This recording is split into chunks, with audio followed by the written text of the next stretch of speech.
Varus though is we've seen Varus is one of those like pseudo, I wouldn't say counter pick to Caitlyn, but it's one of those champs that that doesn't get completely bullied out of lane and can farm safely from range, with also having a tiny bit of kill threat. But like you pointed out, that was nullified with the Morgana pick by Yeah, EcksDee. for sure. We're going to be imagining a support pick up here because you don't really want to show anything. That is unless each team shares a contested mid pick. I don't remember if I saw one of those. And yeah, so it is the support Soraka that's going to get the lock in here. Do you actually know what this bot lane or this jungle matchup looks like, considering we have the bottom half of the map already selected? Unless Jarvan goes top, right? Yeah, that's true. I think the Jarvan top's less likely, or even something like really out there like Jarvan mid. But with the Soraka thing, I will say the thing that's different from this matchup, where people would, I guess, normally anticipate, is that Soraka is a bit of a lane bully now. Where you, with the way you play now, you go with the Emax, and you just you apply a lot more pressure than just spam heal bot Soraka, like people think that's what Soraka, or people normally assume that is what Soraka does. But early on, she might even maybe not force Morgana to Black Shield early, but if she lands those aggressive silences, it'll really nullify Morgana's power to help them help the Morgana Kate push the wave. But as for the jungle matchup, I think it's still weird where it's almost like every Lee Sin matchup where I won't say like if you land your Q you win it early, but they're both kind of early game jungler, early to mid game. Although Jarvan, it does have a slightly more impactful ultimate in the late game, but with the not so recent changes to Lee Sin ult, if you get a good kick, where even if you kick a tank into the back line, you can do a bit of damage. So it's a very skill matchup in the jungle. Okay, so we see 4 of the second phase bans come in. We see a lot of targets here at the mid laners, and then Cho'Gath is the instant lock, and we're going to be imagining that goes top. Can see it mid though as well, right? Still allowing for some type of flexibility. And Yorick is the immediate answer. And yeah, I know a lot of people are going to think like the Victor ban, not out there, but I think the Victor does pretty well, even if it hasn't had many results, not just in NA, but also in different regions. It does seem like it has a lot of power in the laning phase, and if you don't get ahead, it does seem like one of those picks that doesn't do as much and doesn't feel like it's worth the ban. But the Yorick Cassio are really strong. Yeah, the Picks. Cassiopeia lock-in's a really big one. Now we know Yorick has kind of been this answer that we're seeing specifically to Sion.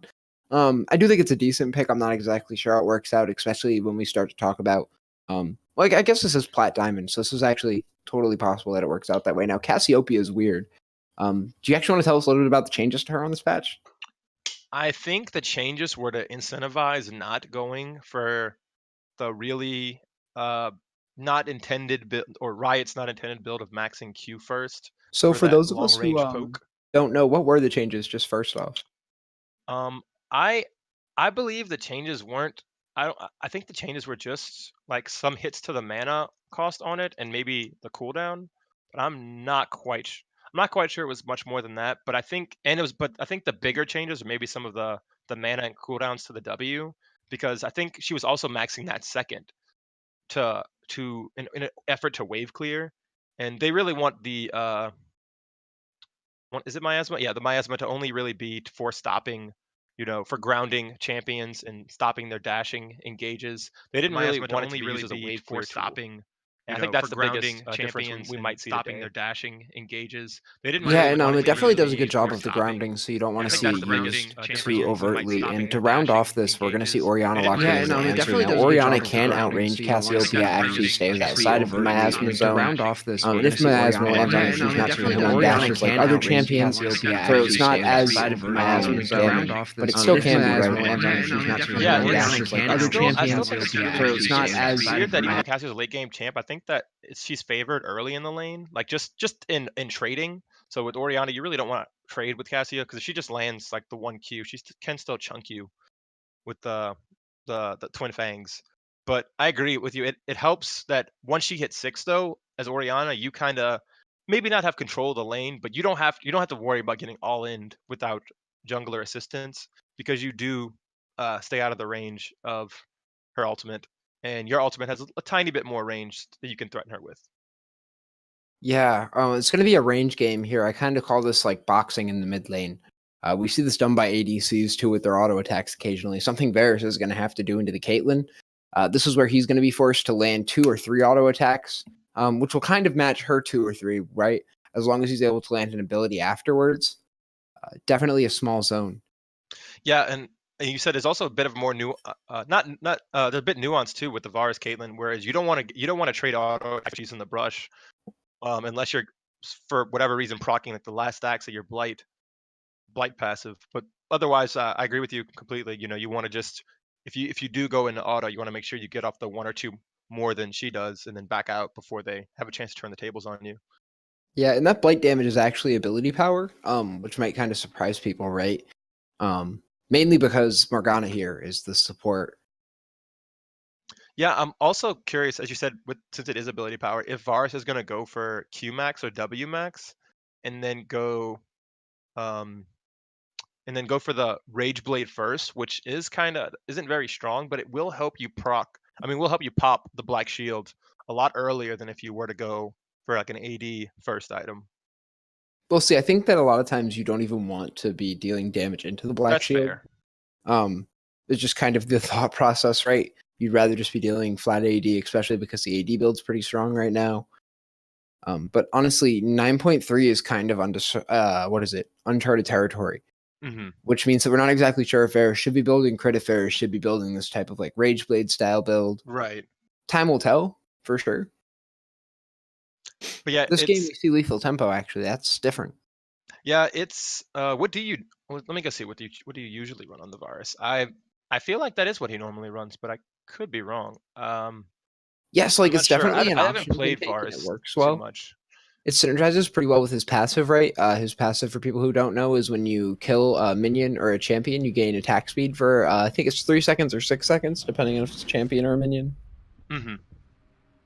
Yeah, it's the most played build, but there are some that are some fleet footwork, some press, even very very few Hail of Blades, but I wouldn't really look too much at that.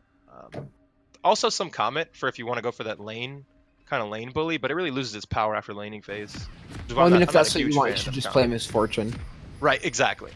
I agree with that. But the Varus ultimate does, not that Misfortune's ultimate isn't great in team fights, but it is nice having some additional crowd control in your team comp, which Varus provides. We have a 5-ball. Ooh. Yeah, so we got to pay attention to this as they're going to be charging up the top side. Now, it's going to be odd to see 3 going through the lane and 2 going through the jungle. Maybe they're going to be trying to bait with Yorick here. I kind of like this now that I'm seeing the play done fully. So Yorick's going to show. Cho'Gath knows this now. Let's see if he walks up. I would have liked to have seen them maybe go the whole way, but I'm pretty sure that tower will spot you, right? Yeah, the tower 100% gains vision of that entrance.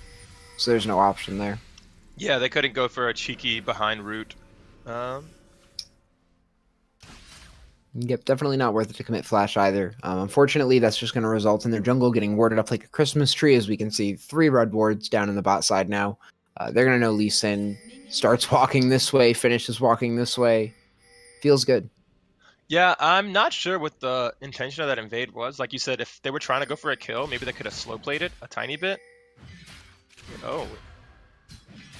Yeah, and it looks like this trade back is just way more than Hamlet ever thought he was going to bargain for. As Ali Dynasty actually kicks himself right back in. Oh, he said he wanted the extended trade.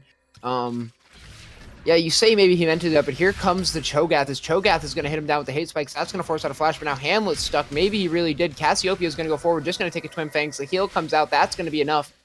It's only going to take 1 Twin Fangs, just has to get in range. There's no ball for Orianna, misses. Lands the auto attack. That means she must have been in range for the E. This has got to be the death now, as First Blood is finally going to go over to 1 Jumpy Boy. And now he's going to be making his way onto Auto Beast here. Yeah, I think that was 100% intended, because normally I know a lot of people, after we saw, even in the LCS, the Blast Cone mishaps. Oh, we have another fight here. Have to cut you off. Yeah, as it looks like Jarvan's going to be making his way in now. He has level 2, though. No one else does. As Lee Sin now comes in, says, we're going to even out this fight. That leaves 2 flashes coming out just to disengage. The Q lands. That feels great, and that's going to be McShuggets picking up another one. He goes in for the flash and the Warthog. That's beautiful. Triumph is going to come in. That's going to save him. That's a double kill going over. And my God, McShuggets. That was absolutely disgusting by McShuggets there. And he must have stole Brox's power. I mean, yeah, I mean, or maybe just Broxa just decided to come and play over here, you know, after Fnatic not having doing too well currently. But yeah, that was really ridiculous early game turn. What is Jar? You said was he was level Super Chat was level 2. Yep. And so luckily for him, he's not going to get Oh, beautiful buff. binding. This is Ooh. going to be connected on now. We all know Caitlyn, when that binding lands, is going to deal massive damage, and Soraka Jeez. takes the brunt of that. Yeah, so for those of you who don't know, that's a double headshot combo by Caitlyn every time that binding lands. Or actually, Yeah, I don't know if it lands there because she has Q up, right? She'd have to have her W and her E up. But in that situation, I'm pretty sure Soraka dies.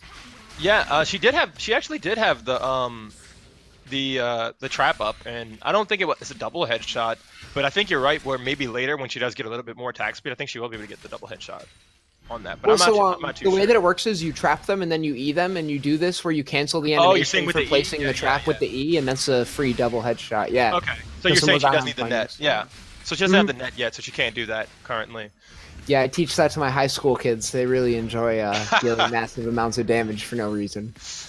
Are you as long as they don't net, in the opposite direction? That's you hate to see that when you're trying to get the combo off. Oof. I've seen a 5-man team fight on top of a Cassiopeia miasma. I really hope we don't see that this game. But it's quite the sight. Yeah, that's a lot of massive damage right there, and I'm looking to see if they can come, if Hamlet and Super Chad and even Auto Beast can come back from the top side of their map, just getting really obliterated early on. Yeah, no, this is what it feels like when you don't have a dash and there's a Yorick in your lanes. He's just going to trap you in and bully you down.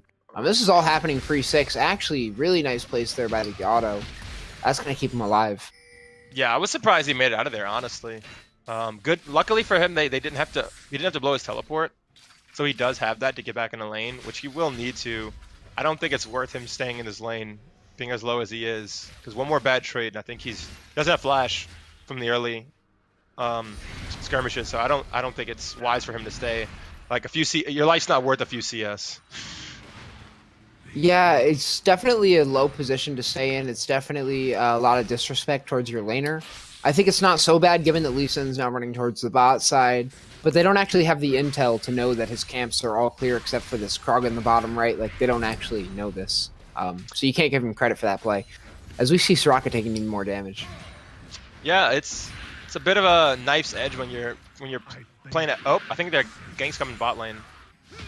I believe. Yeah, this has been the lane gank. It's been a long time setup. Here comes McShuggets. The Ignite comes down.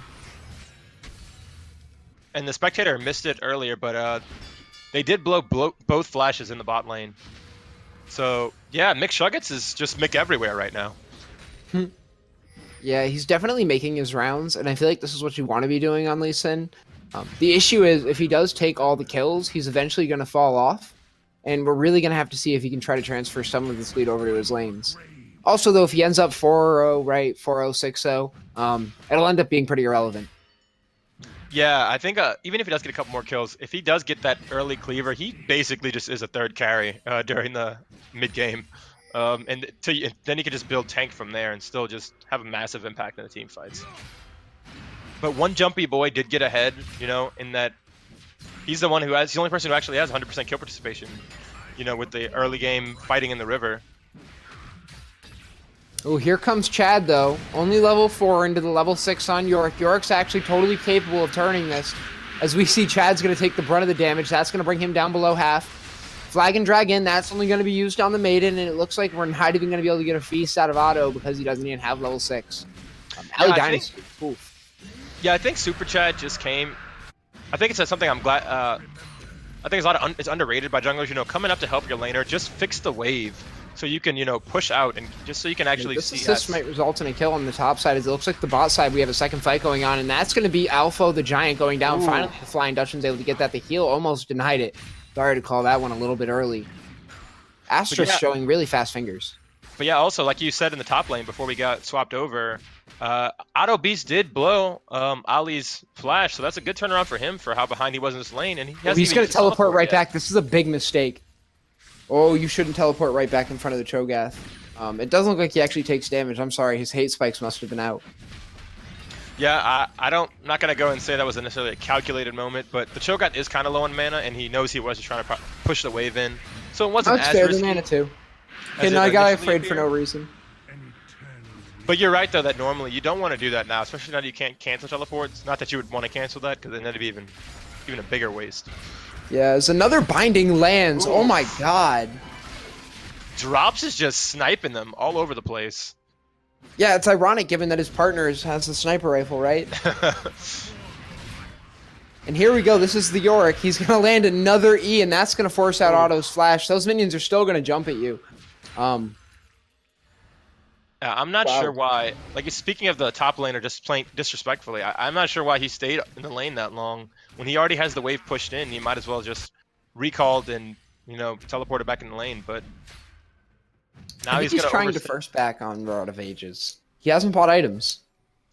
I don't think it's the right move, but it's got to be the move. Oh, you mean on the Catalyst? Because I don't think he can get a whole rod. I don't know. He has 1,600 gold right now, so if he can stay there for another 12, oh, it looks like he's going to have to get a Catalyst and boots. And he's going to have leftover gold. Maybe he was waiting for the boots. I was trying to be respectful, but he's going to have a lot of leftover gold. Like, we're going to watch this here. Yep, there's Catalyst, there's boots, and he has 266 gold left over. Yeah, maybe you were right. Maybe he was trying to save up for the blasting wand, which would have only been, like, another wave, I think. He would have had enough for wand. But I agree with you. That's a bit risky. Although he is going to get to walk back to lane here, so I guess, like, at the end of the day, all's well that ends well, right? He didn't die. His CS, he's not... Oh, he is woefully behind. I'm sorry.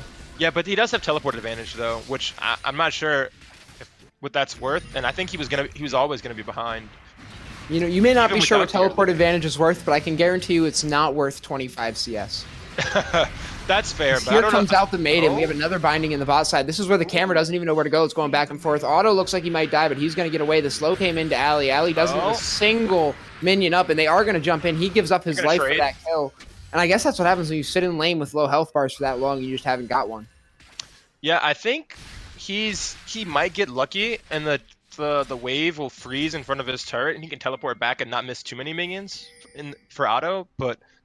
If not, I think the wave finally is getting turret aggro. McShuggets is in a bad position here as it looks like he's going to be forced to kick one out. Misses the Q. Now he's forced to flash. The binding doesn't protect from anything. There's going to be a beautiful mark from the Orianna. She's going to pull another in there. Super Chad now walks right on top of the miasma and gets ulted by the Cassiopeia. And now Dutchman is the one on the front line. It's all up to the damage, but remember, ADCs deal auto attacks. Doesn't need mana to do that. Walks away safe. Yeah, that was a lot of flashes traded in that skirmish, but you know, overall, even trade. Or was it one? Yeah, it was just 1-for-1. It seemed like it was more at risk there, but there was the 1-for-1 in the top lane that just occurred right before that skirmish. So overall, 2-for-2 trade for the teams, and they did earlier. I think it was off camera. They did get the Infernal Drake on the side of EcksDee, so. They're almost 2K gold ahead and ahead by the dragon. So we'll see if Baby Sharks can try to find some edge in the mid game, or maybe prevent them from getting Herald and snowballing their advantage. So Herald's something that oh wait, I'm sorry. It looks like we're gonna be getting a fight here in the top side. This is just a non-stop fest between Alien Dynasty and Otto. This time though, Otto stands no chance, as it looks like the Sheen is just the breaking point of this lane. He's actually forced to buy a cloth armor here. He's not rushing Rod of Ages at all. Yeah, I think he actually might be going Righteous Glory with the Now, it looks like in the bot side we're going to see this double headshot come in. There we go. Beautiful combination by Dutchman. There's going to be an ultimate just to cherry on the damage. But now we're going to see another shockwave come out. That doesn't affect on anyone. Forces a flash out, though. That's always worth. Only a minute and a half cooldown for a 5-minute one. Yeah, that was really in sync double flash by Flying Dutchman and drops. Yep, definitely just shows that they are better players than me. Well, they are definitely also on the same page, and like you said, they have been pressuring their opponents the entire game. But I would like to point out, Astralis is not that far behind in CS, despite them being shoved in for the entirety of this early game. Oh, here we go. It's McShuggets going all the way and going to force the flag and drag out. That means they can turn their attention to the Infernal Drake. Man, every time I see McShuggets get ready, it looks like this top lane, though. It's a non-stop fest. They just hate each other. That's first turret blood going over, and while he's doing it, he's trying to take his life. Now, their attention's on the Baron, though. This is going to be the 4v4. Teleport advantages to neither top laner. That means it's just the four of them alone in the bot side. Camera finally pans over. Sorry about that, as it looks like we just get a total wipe. Soraka actually picks up a double kill and saves the team with her wish. I mean, that's the power of the Raka. I'm surprised neither top laner is dead right now, because last time the camera panned up here, they were both at like 200 health. Yeah, my camera held me on there for the team fight. My apologies for that one. Oh, it's all good. It happens with a spectator. We don't have generous observers helping us pan around the map like in the professional leagues. But that being Cam said, going to be getting some get good the double damage here on the confirmed. mid turret. Yeah. So this is actually, it looks like a wave and a half piled up here, and with the cannon, that's going to be a lot of damage going down. People always underestimate the damage that minions deal when they're alive. I think that was 2 plates. He got off this 1 wave, I believe. And they're late plates, right? They're not the first 2. They're some of the ending ones. That's hard. Yeah, the resistances. I don't think they double, but they do stack up every time a plate does go down. But if you're alone, they don't ramp up and get the extra resistances that you do when you're grouped up together. I did like that kind of nifty change that Riot did make, because I as much as lane swap meta was interesting when it first happened, it was really annoying to watch a team push down 2 turrets within like the first 8 minutes of the game and just getting all the way to the inhibitor turret, just agreeing to trade turrets. Yeah, we could talk about the lane swap meta another time. I have some very formed opinions on that. But I won't go down that rabbit hole. Yeah, that's fair. That's fair. Instead, I guess we're going to be paying our attention here to that tower going down. That's going to make the towers 2-0 in the favor of EcksDee right now. And they're going to get Auto now trapped up here, but it looks like that he finally has Chad. Chad's going to be making some damage down, but it looks like by the end he's not dealing anything, and now it's McShuggets who knows he has him dead, and that's why he turns his attention immediately onto Auto, tries to save his friend with the shield, not able to do that, goes for the smite, lands the E-slow, that's going to really help him here. Now it's the red buff burning down on Auto, and that's going to be the execute damage from the kick. McShuggets is going to walk away with 2. Yeah, that was a perfectly timed counter gank by McShuggets. I know a lot of times people, or not saying complain, or when people play, sometimes they wonder, like, jungler, oh, if I'm getting ganked, why aren't you there? I mean, a lot of times for the counter ganks, you have to prepare that. It's not just like a whim of the moment and like your jungler just happens to be there. You have to realize when your lane has pressure, that's also where the other jungler is going to look to go to alleviate some of that pressure. And McShuggets, he waited a little bit. He hasn't been there. Mostly he has been going bot and mid, but that made. Ooh. Oh. You saw those mechanics. I did, but that made Super Chad. Super Chad was. He was like, should I go bot for the counter ganks, or should I go top to help out my top laner who's in a losing matchup? And when he did finally decide to go top, McShuggets just happened to be there. He is just outmaneuvering Super Chad, unfortunately. Yeah, that's honestly Super Chad's doing a bad job here. He had no chance though in that smite fight down a level. Oh no, I don't blame him for that. That was him just trying to get back a slight edge for his team. I'll always defend junglers for moves like that. I mean, you're blowing your flash for a chance to get your team back in the game or keep them from falling further behind. But I'm just saying for the jungle. Oh, there we go. Chains of Corruption are going to land down. That's going to be a massive cataclysm coming in. Second death going over to the Dutchman, but it looks like McShuggets is all the way in trying to get Aatrox, is going to kick Super Chad out. That's going to be the ultimate coming out from Morgana, but Drops is going to be forced to back up now. Morgana's going to get the heal, but that's not going to do anything as Twin Shadows is landing. There's a lot here. Ars just stays up on the back line. He's going to flash forward, actually dodges out on that pool damage from Morgana, and that's going to be a clean fight. Yeah, I know you probably didn't mean to forecast this, but earlier you were talking about Astralis having to, eke out those extra 1 or 2 autos. Well, he did it right there. He flashed, got that perfectly out of turret range to get the last auto attack to finish that off. That was a crazy good fight, Baby Sharks. Yeah, there was Baby Sharks was just all over that one across the board. I don't even think there's one member that we can really say stood out there. Arstress, though, I guess if I had to say, there was one. Yeah, if you forced me to, you really held my arm there. Surprisingly, he's the only member of his team who hasn't died yet. And I'm surprised he hasn't died with, Varus being that, more immobile than, Caitlyn. No dashes or jumps for him to evade any immediate pressure. Yeah, so it's kind of twofold, right? Like when you have the type of escapes, you put yourself in slightly more dangerous situations. I think it's something that people describe as higher tier players don't make mistakes because they've already expected the plays to happen. Mm-hmm. If that makes sense. So like there's an Amumu there, and they've already assessed the idea that they're going to get hit by the Amumu ultimate. So they're not going to stay in a range in which if they get hit, they die. Yeah, speaking of which, like you said, it just makes me whenever we talk about higher tier players, playing champs people think are, that Riot made like the noob friendly champs. I remember Imp. I don't know why I always remember this. Imp said when he got to Challenger for the first time, he just one-tricked Ashe And like that's not a champion you would think someone would get to, you know, top challenger, just playing only one champ, playing one of the most immobile champions. Yeah, and as we're talking, it looks like Otto is the one being beat Ooh. down here, and it's going to be Alien Dynasty picking him up, and now it's Chad finally going to force McShuggets out. He does have a Guardian Angel out. Redemption comes in. That's a double kill going over to Dutchman.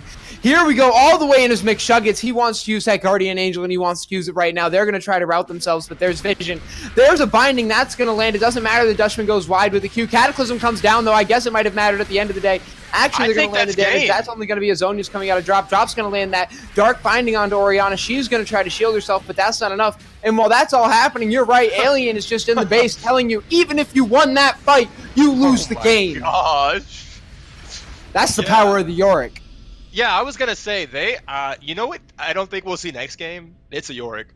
The Yorick didn't need the buffs that Riot even gave him in the first place in the last patch, but even now they gave you more control over your maiden, that where she'll follow you around instead of just going and just plopping in a lane.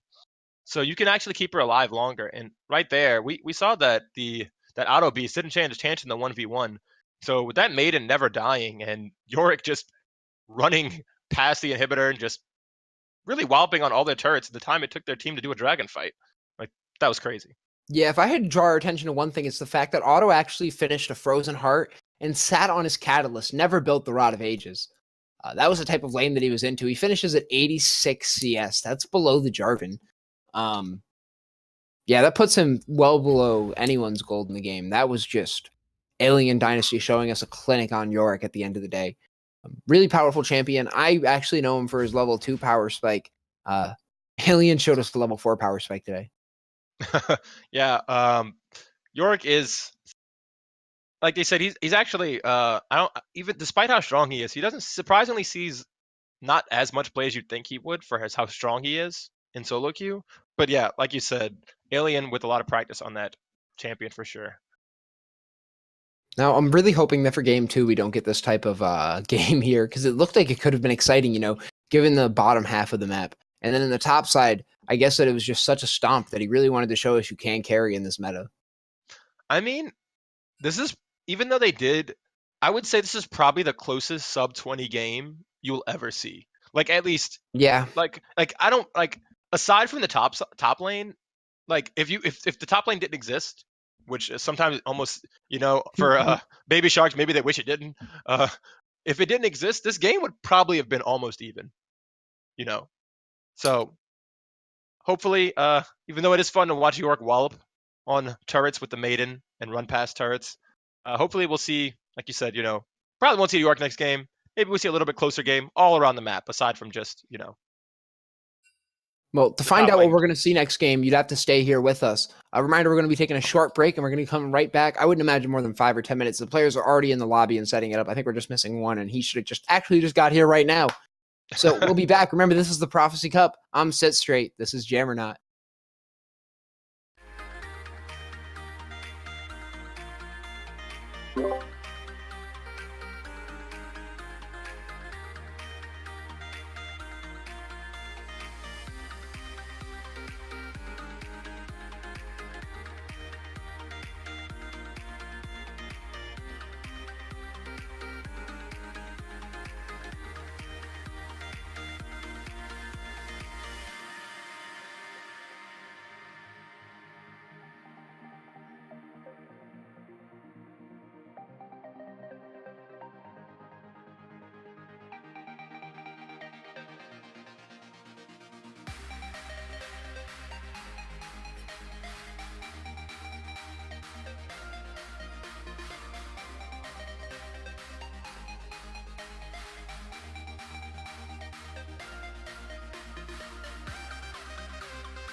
Well, hello and welcome back to the Prophecy Cup.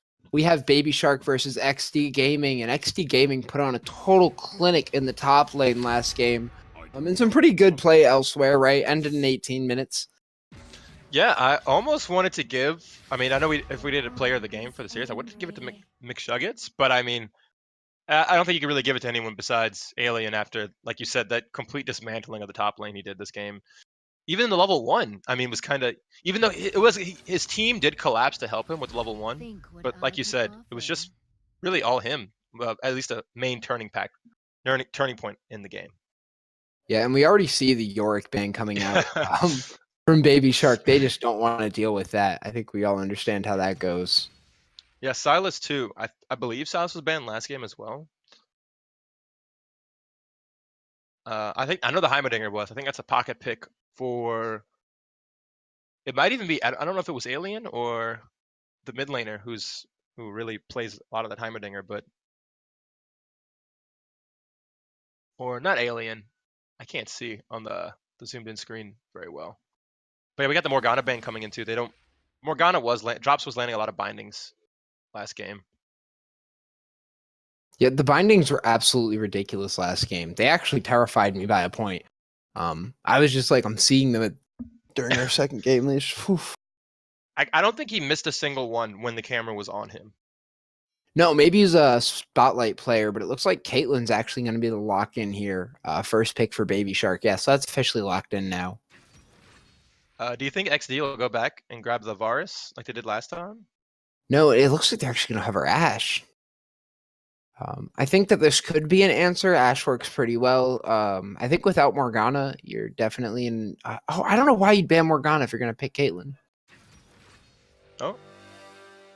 Yeah, so it is going to be Ashe. You saw a quick flicker there between Ashe and Varus, kind of joking. Yeah, I think maybe you said like it's the new patch, the new items. Maybe Caitlyn is just like she always had the oppressive early game, but now that she actually has a point in the mid game where she's not, I mean, too weak. Maybe she is just the power pick we're going to see trade places in the series now that Baby Shark has their hands on it. Yeah, now Kha'Zix here is a big locking. The issue that I'm going to have is that they've locked in Kha'Zix without seeing the enemy jungler. There are definitely some picks you can make just to kind of nullify his advantage, make him a little bit more dealable and breathable. I think Ivern would actually be what I'd love to see locked in. Ivern destroys Kha'Zix. I don't know. I haven't played Ivern in a while, but I feel like as when I'm playing Ivern, I don't want the other jungler to be able to like kill me while I'm having a friendly free time with my my jungle friends. See, so you have to understand, there's a few different points to how Ivern works, especially into these type of assassin junglers. Ivern also is really good into things like Kindred, but into Kha'Zix it works out, one, because Daisy, you can actually put Daisy near you, and then you're no longer isolated from Kha'Zix, right? So that's really good. You're not going to take extra damage from him, which is where Kha'Zix gets most of his actual like burst power from. The second thing is that you can always root him in place and then just run away. Which is awesome. Like he has to jump at you in a straight line, though. Seriously. So you root him and you run away. There really isn't the early. I agree with the counter. It's definitely a counter for the later stages, but pre-6, it's not. I wouldn't. I don't like it as much. And you also get the shield for your teammates, but right? That's true. Yeah. And the last thing is you're able to steal camps because you have your smite up. So you're never actually in his jungle stealing camps. You're just there and you smite him real quick. I'm very onto this Ivern to answer this. Are you?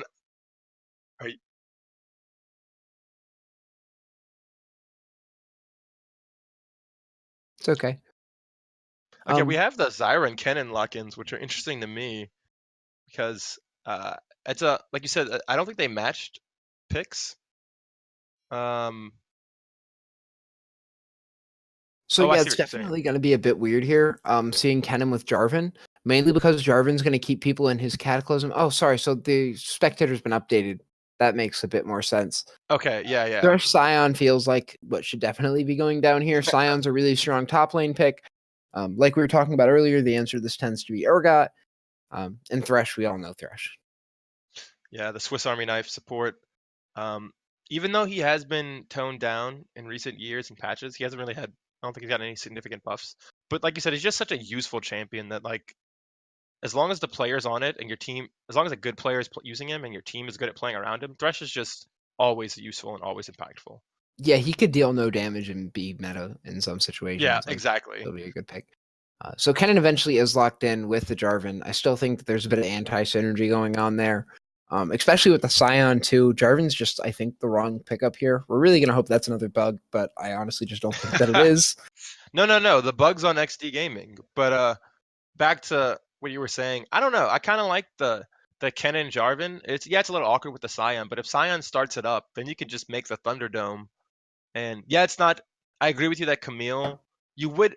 I think people are going back to like they liked what Camille brought to the table, and Jarvan's just basically a more viable Camille now in the jungle because in the last patch she can no longer hookshot minions and CC them, so it makes her scuttle crab and overall jungling just a lot less effective. Now, what I would like to hear a little bit about is what the Karthus looks like into Kennen in the mid lane.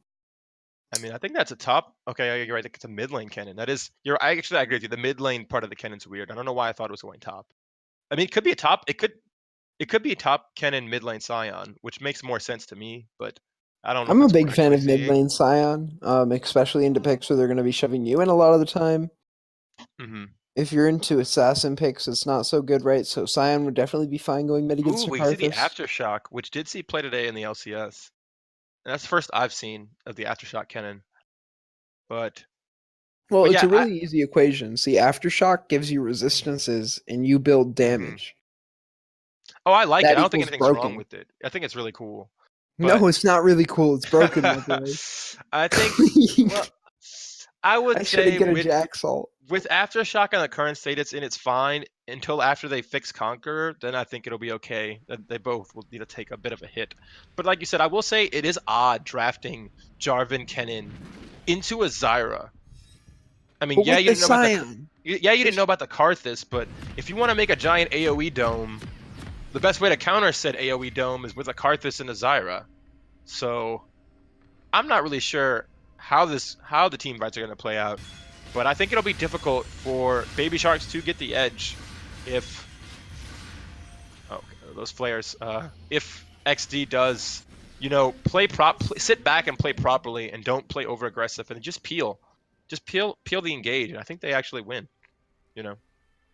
Yeah, so this is just a lot of anti-synergy going on here. I'm honestly sad with the draft that's came out of Baby Shark. And that's not something that I say lightly. Normally, I'm not just sad by drafts, right? But in this situation. So what I have heard is that Himlet's Kennen is a pocket pick. This is something that he plays a lot. So I guess it could be an option. He does go Doran Shield, which shows that he at least has some type of foresight into what the matchup will bring, right? And we have to hold out hope, because at the end of the day, maybe comfort is what they need to win. The last game very clearly showed that they got to do something different. Yeah, I just know in the few competitive events I played in, comfort rules out meta sometimes. If everyone's comfortable in what they're playing, they feel more confident in the plays and just overall aspects of any game. Yeah, so I think that's true up until a point, right? That's true. Like, comfort doesn't beat Urgot. Well, he was banned. But like those are just like, I'm saying there are a few champions where it's like comfort's just not going to get over that hurdle. Comfort can't beat Requiem. Yeah, I mean Karthus did receive nerfs a few patches ago, but as one of the only champions that still really benefits from the new Dark Harvest, or at least it isn't like, or the one who uses it the most effectively, Karthus will, as we saw today, if anyone watched the Golden Guardians game with Froggen, it just does absolute disgusting amount of work in team fights. Yeah, way to hurt my feelings before the cast starts. Resident I'm sorry. TSM I didn't say the other team. You didn't see that game. Yeah, you're right. I haven't seen it. And now here comes Alien Dynasty, and it looks like Otto didn't see the entirety of Game 1, as we're just getting a repeat now. McShuggus, though, in a totally different situation. The Ignite's going to burn down, and Hemlet's going to get a kill onto his pocket pick. This is really his game now. This is his chance to show us. Yeah, the Doran Shield start, getting the early kill. That's just... And he has a blue buff. The only bright side for McShuggus is he did mix Smite Steal that Scuttle Crab. Yeah, that's not going to mean a lot, though. I really think that we have to look at Hemlet here. and say this is his game to win for his team. Everyone has kind of picked Comfort, and they've picked Comfort around him.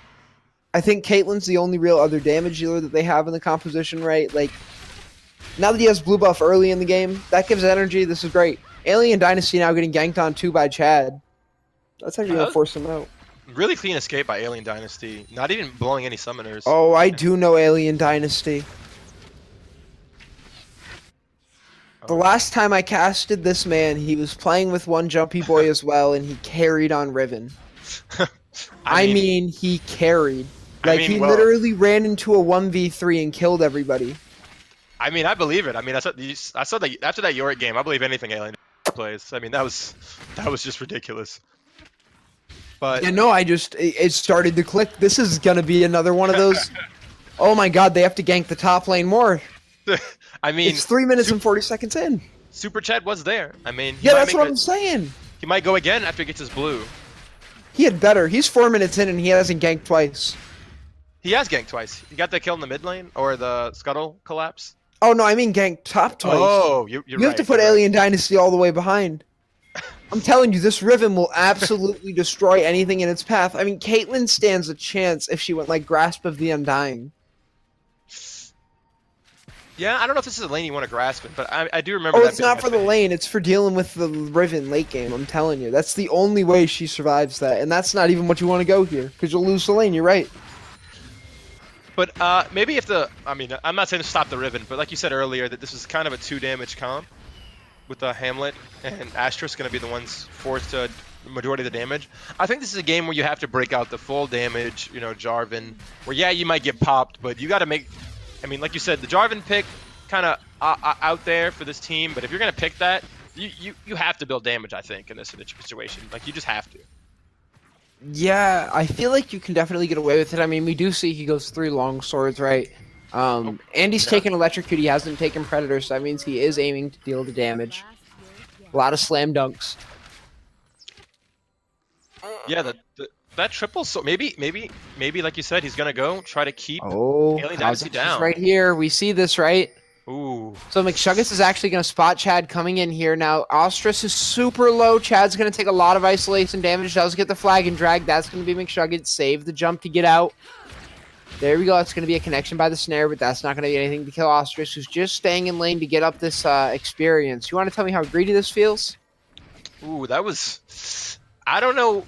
What was more greedy, the triple longsword, or McShuggets, like you said, just being that in, and they are backing up. Asterisk and Afro, they are conceding the wave. But if they had stayed, I agree with you, that'd have been really incredibly greedy and risky. Well, so triple longswords is 3/4 of a BF sword, right? That's true. But I feel like the jungle, I guess he didn't have many camps up, so you don't really need the other jungle item that does give you more regeneration. As long as you're planning to fight and try to kill the other guy, it's totally fine to pick up all that extra AD. Even if he wants to go gank, like Alien Dynasty, who's up in the top side, about to kill Auto. Oof! That ultimate just misses. It looks like the frame's connected. And here we go, the Broken Blade, then soon to be the Broken Will of Auto. Oh, jeez. And Alien Dynasty is going to get stopped there. Going to be forced to walk back into the Scion, gets a shield. I think he can 100% turn this as he gets the stun onto Chad. Ooh. Now Hamlet's going to be the one who ends this, though. It's just going to be a Q to the face. No amount of mechanics are going to dodge that. Here comes McShuggets, though. That's right into the ultimate. He's going to get stunned up, and he gets ignited. That means he can't heal off his W. Even that smite is going to be reduced by 50%. The slow comes out. That might be enough, but Chad's able to land a slow of his own, and that's going to keep McShuggets in place. Flash forward by Hamlet, and McShuggets is still alive. His dash is almost up, and he just stays alive. Kennen is able to connect another proc. Hamlet showing he can deal all the damage in the kit possible, but Chad might be showing just a little bit of a lack of knowledge on how to play Jarvan there. I think Chad was just... Oh, I don't think it's a kill, but it'll get a Dark Harvest proc. Yeah. I think Chad was just... Oh, wait. I think that's a misplay by one Jumpy Boy. Because no, 100% is. He just bought the Dark Seal. If he had bought it before he ulted, he might have gotten that kill. Wait, why would that change it? He would have had more AP. Why do you have more AP without the Dark Seal? No, he would have had more... He bought it after he ulted. Oh, okay. If he had ulted first... If he had bought it and then ulted, he might have got the kill. So I don't think it would have changed that might particular not have one, been but that you are right. He still should have done that regardless. Yeah. That's basic League of Legends. Or like start the ultimate and then buy it. But the purges didn't pop up till after the Requiem. I don't think that's how that works. Once you've cast the... Oh, really? It doesn't? Okay, yeah, you you might, shouldn't be able to get buffs like that. And Oh, we're going to no. see another dive in here as Alien Dynasty is just really showing what's going to happen when you're in lane with him. But yeah, I'm gonna try to defend Super Chad. I think he tried to flash EQ, but he did not have enough mana to Q when he did flash earlier. And Okay. I think that just led him to not having. He didn't have the flag to get the snipe. He didn't have, and I don't think he had enough mana to Q still. So I think he just couldn't. Oh, Yeah, we're going to see another connect here, and that's going to be Alstrus going Amazing. right down to Drops. Drops is going to go down in retaliation. It actually looks like a heal comes out before the Ignite burns, so that's going to be a little bit longer. Chad's going to get the dash in. Going to force that flash out from Ashe, but Ashe is going to be able to land down just a little bit of poke to get him away.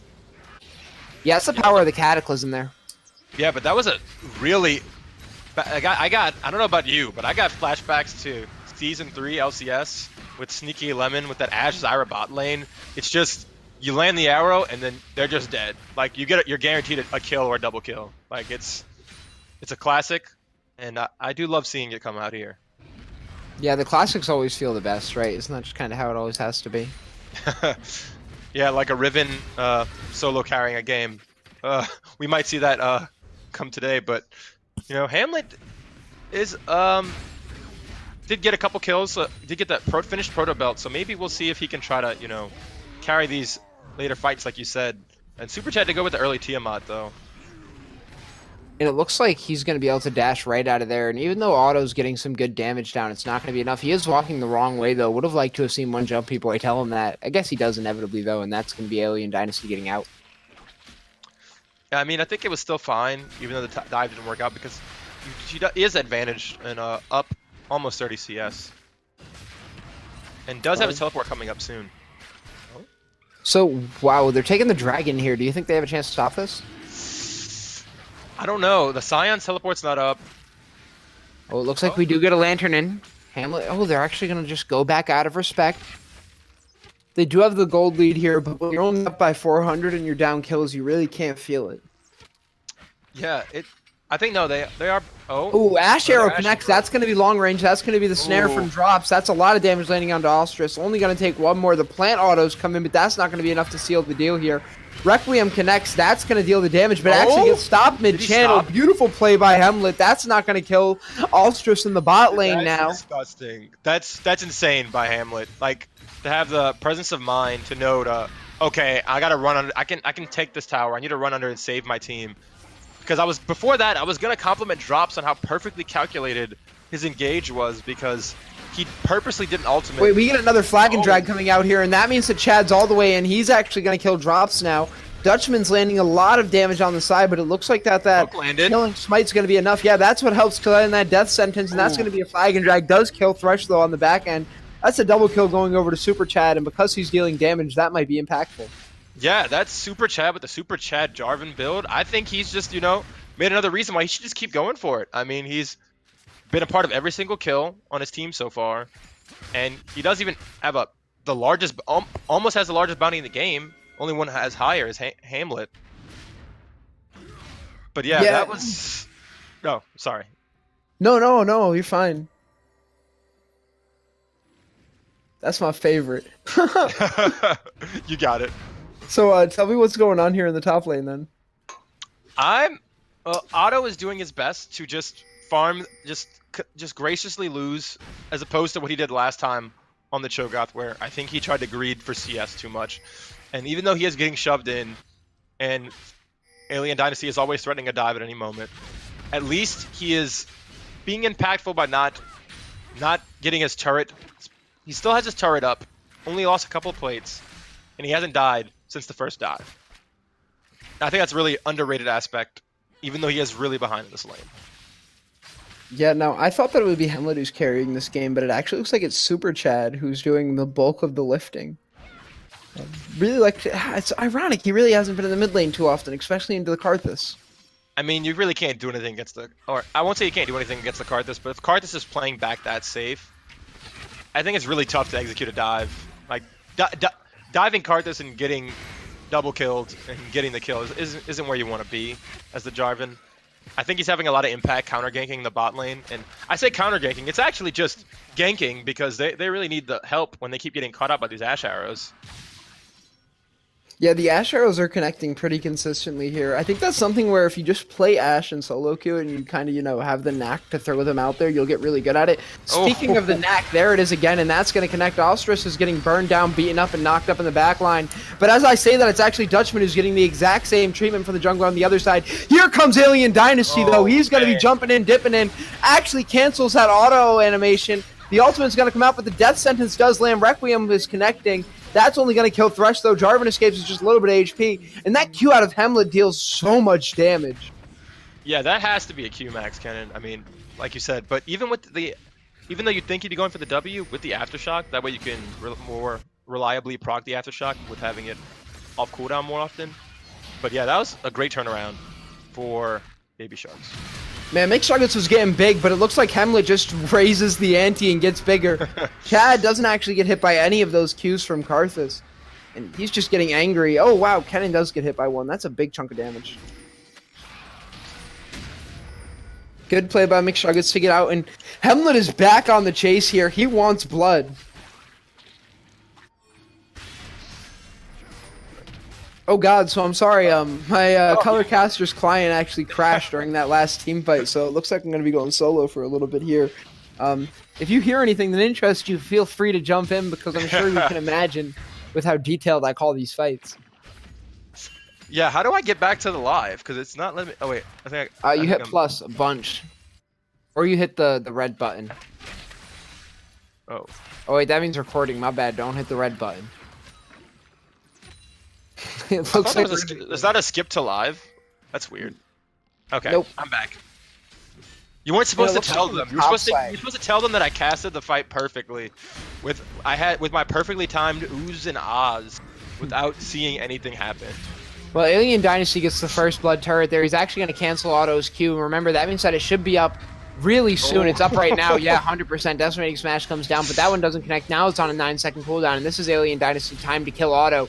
He's going to land the stun. He's going to pick up the shield, but not even enough damage to burn through the shield on Riven here, and that means you're in a really bad place. Ooh. Beautiful dodge there from the Decimating Smash, and that's what I mean by Alien Dynasty's Riven is something that you have to watch. Here we go, though. That's a death sentence coming out. Drops is now left alone in the front line, and he's trapped behind 3. That arrow just misses. And I think that would have been death for Ostrus had it come out a couple of seconds later, but here comes still is. He's going to get the kill 100%, and there's another death sentence. That lands onto Dutchman.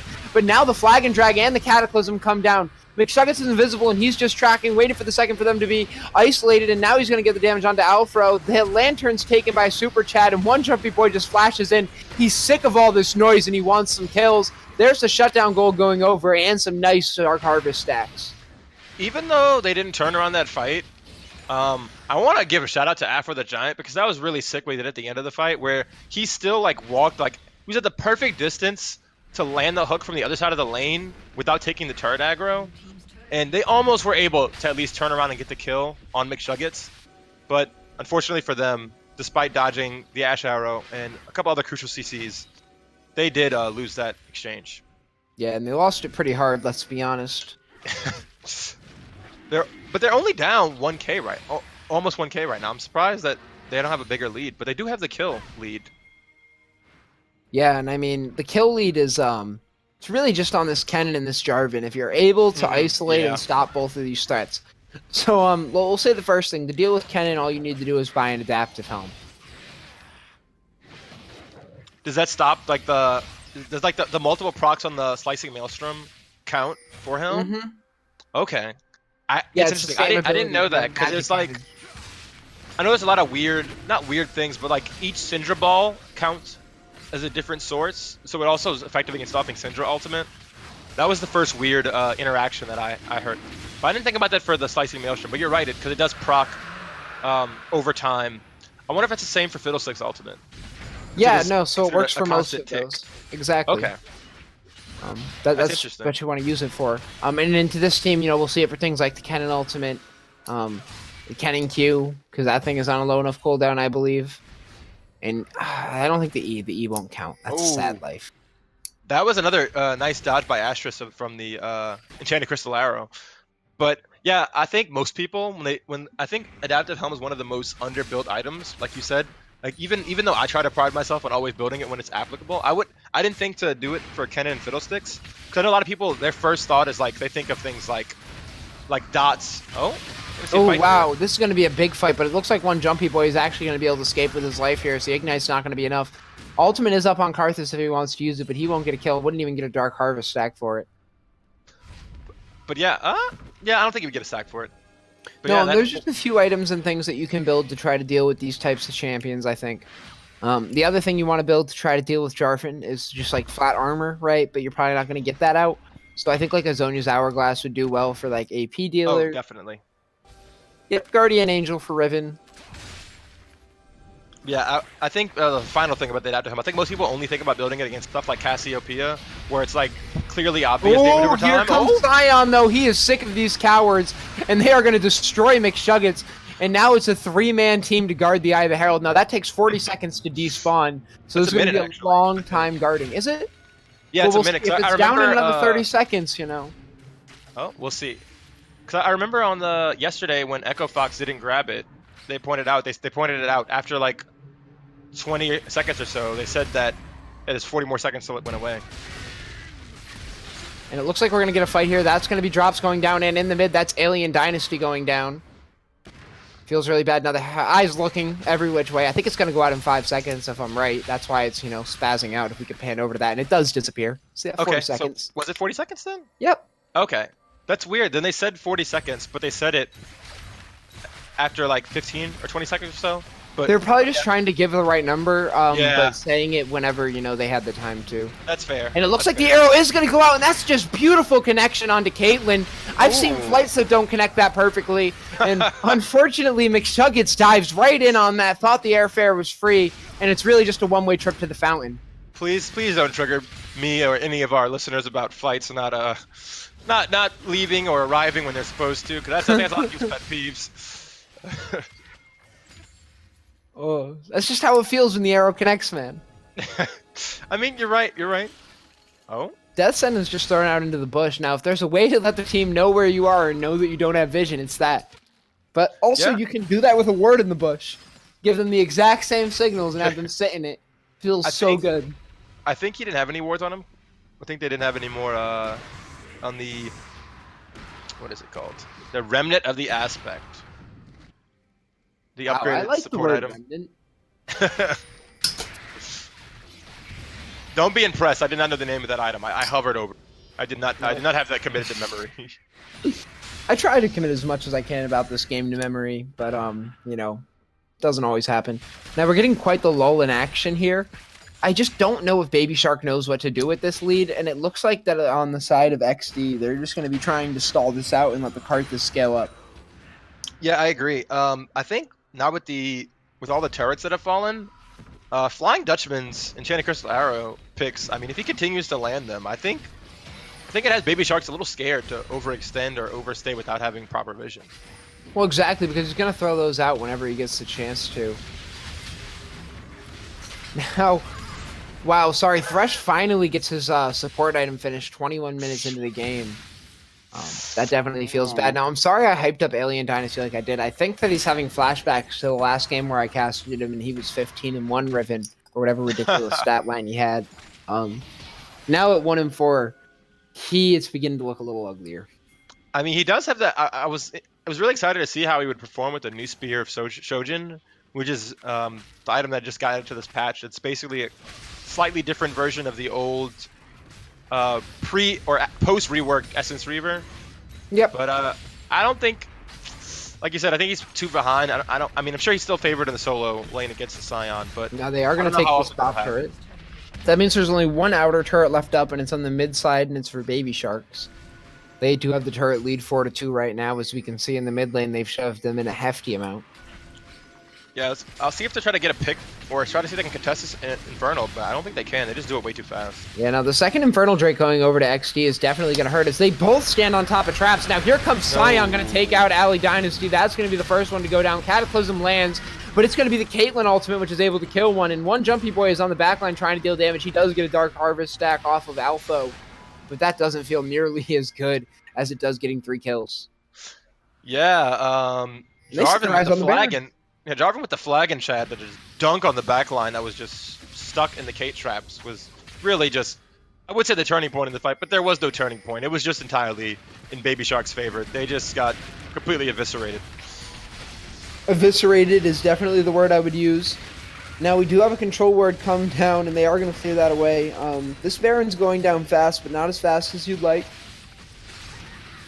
McShuggets gets spotted by Hamlet. Hamlet's actually going to use one of his big procs to land his stun. That means that McShuggets is in a good spot to come in now. Teleport goes down onto the ward that they didn't clear, and this is actually going to force them off. This is why you clear your wards, kids. Hamlet's going to go down on the backside, and this is way before he can kill Kha'Zix. The Requiem comes down. That's going to force the Zhonya's out of auto. And now it's one Jumpy Boy just dealing untold amount of damage on the backline. And that's going to be the 2 for 3 with their eyes now being set onto the Baron as it's Flying Dutchman doing it alone. The pink? Nope, they didn't clear that pink. I saw them autoing it, and they stopped it. And there we go, the Ash Arrow lands. There's no mana out of Alstrus, so that's why he's going to be forced to flash out, not able to use his net there. And they are just, this is their Baron. Yeah, that was a major misplay. Scion is able to go, wait, they actually give up the Baron for Scion. Talk about a misplay, and they give up both their lives anyway. Oh my lord. So which Baron throw is bigger? That's the real question. I'm going to need a moment to compose myself. I concur. I mean, I think we all are. Can we just have a moment of silence for all 10 of these players' careers? Thank you. Okay. That was really nice. So now, try to break that down, Jam or not.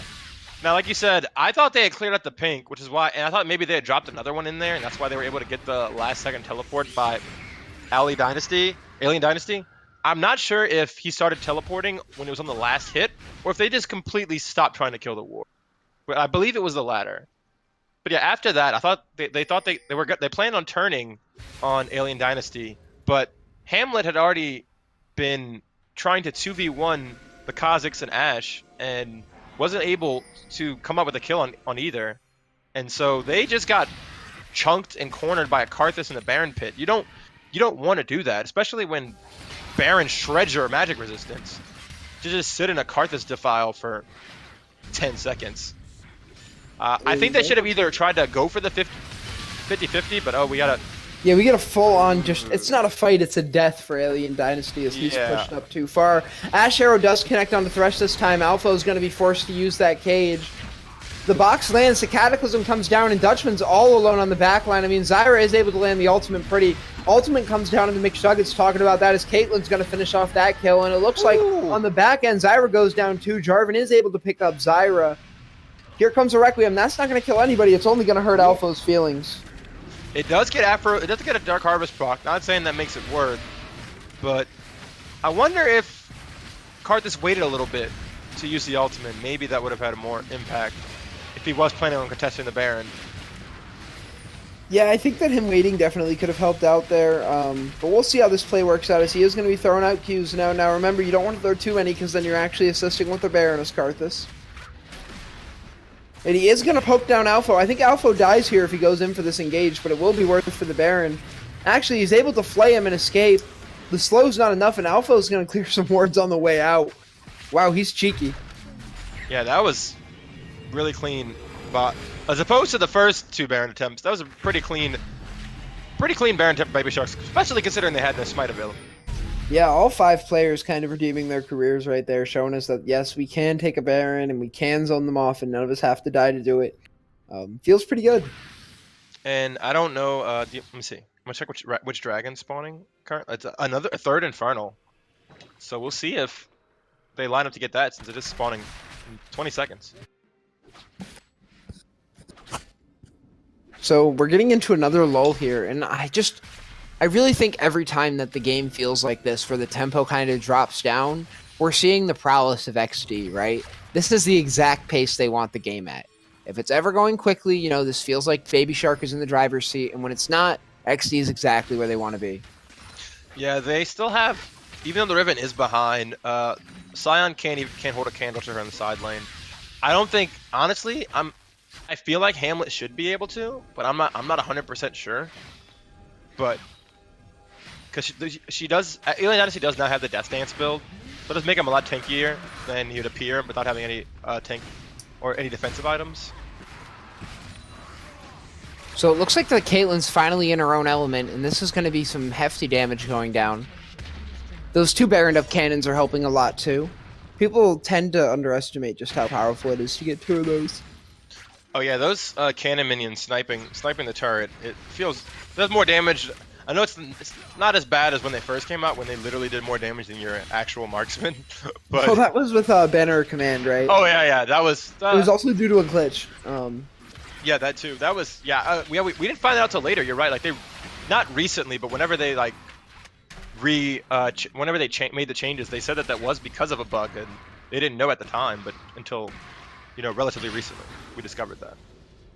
Yeah, they just thought those were the numbers, and we'll see how it plays. And then they realized, wow, no, this is actually a bug. This was never how this was going to play, which is totally fair. On the subject of weird things that happened this week, Aang actually called for a pause in his game because his top laner had zero CS, that was not great. knowing that he had Spell Thieves, and that's the build. And now we get the full-on engages. Hemlin's going to go into the back line here. He gets a stun onto 1, onto 2, and onto 3. That's going to be the Zonia's coming out in the killing spree. And that's going to be the Cataclysm landing onto Alien Dynasty. The base is cracked open. Requiem is going to land. That should kill Hemlet at will. That's 2 Dark Harvest stacks going over to Karthus. But 1 Jumpy Boy is not enough to stop 4 big ones. Well, Jumpy will try his best to 1v4 right now, but no, the waves are coming in. The Baron's still up. Yeah, and it looks like Alpha is going to be looking for the death sentence here. He's stepping a little bit close to his own death now. Just trying to pad the stats as 1 Jumpy Boy, and a very disciplined team, though, is Baby Shark, as they're going to close this one out before the 30-minute mark. But yeah, that was a much better game by Baby Sharks. Although they did play well in the first game, with the exception of Auto Beast greeting and getting himself put really behind. I'm glad to see that even though he did almost get Flame Horizon in this game, that he did what he was, what you're supposed to do when you're in a losing matchup. Just lose gracefully and have a huge impact in team fights, which he did do. Yeah, speaking of losing gracefully, I feel like that Alien Dynasty definitely could have taken that tip. It felt like he was playing up far too aggressive and just out of position in that game. Had we seen him kind of play into the actual positionality of himself, and by that I just genuinely mean that he was behind. Yeah, he did get behind after those, or like you said, he should have played more respectfully after those first few ganks by Super Chad and Hamlet. But after that, you think he would have maybe, you can stay and push in the side lane, but he should have waited for his team to lay down a line of vision for him so that they could collapse on anyone that tried to gank him with, an Ash arrow into them turning on whoever was, going to collapse. But since they were behind, I don't think they were able to, create that extra level of vision. Yeah, for sure. I think that the standout player here is probably the Caitlyn, right?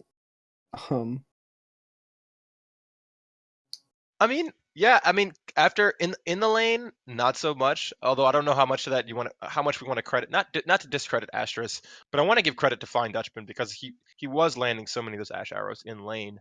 But when it came to the mid game or like 15-20 minute mark, Astrus was flashing, avoiding all the arrows coming his way, which was a great adaptation, or playing better adaptation, whatever you want to call it, from Astrus. So I think he did perform pretty well in that matter.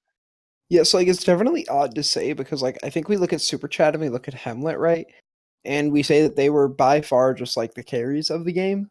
But I think that unless Elstrus kind of stopped getting caught out and was able to deal that type of consistent damage, so that way that everyone was low enough to actually go down, I don't think that we would have ever actually seen them pull off this one. And we really needed him there for towers too. If he's dead, you don't take towers. Mm-hmm. I mean, they do have the AP on the cannon, but it's obviously not going to be nearly as fast as how fast Astrus can take them. But I'll say, I think, I don't not discrediting Astrus at all for team fights, but I think it's really easy to team fight when you have a Kennen and Jarvan jumping in and a beefy Scion in front of you. So I'd like to give it more to Super Chad personally, but No, we yeah, I mean, he definitely facilitated the whole game, right? Without him, it's definitely an L. They don't even get through the early game, I don't think. Maybe Hemlet could have done it.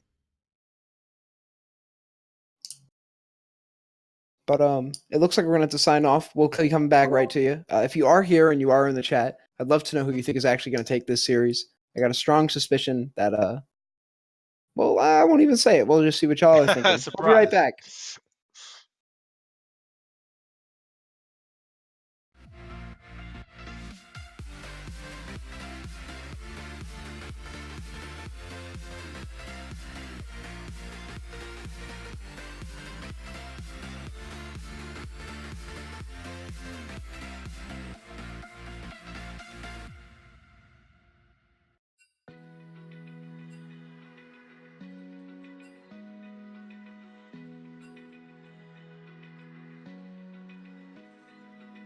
Open eye, feel the waves cut through me, hypnotized by the sounds I'm breathing in. Hold tight, chemicals collide. Hold tight, hold tight. Dripping lights paint the skies, all because of you. Dripping lights paint the skies, only you.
fear the shadows.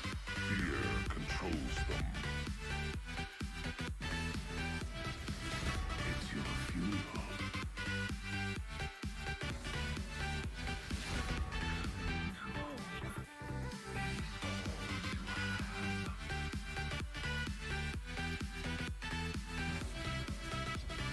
You too will be judged.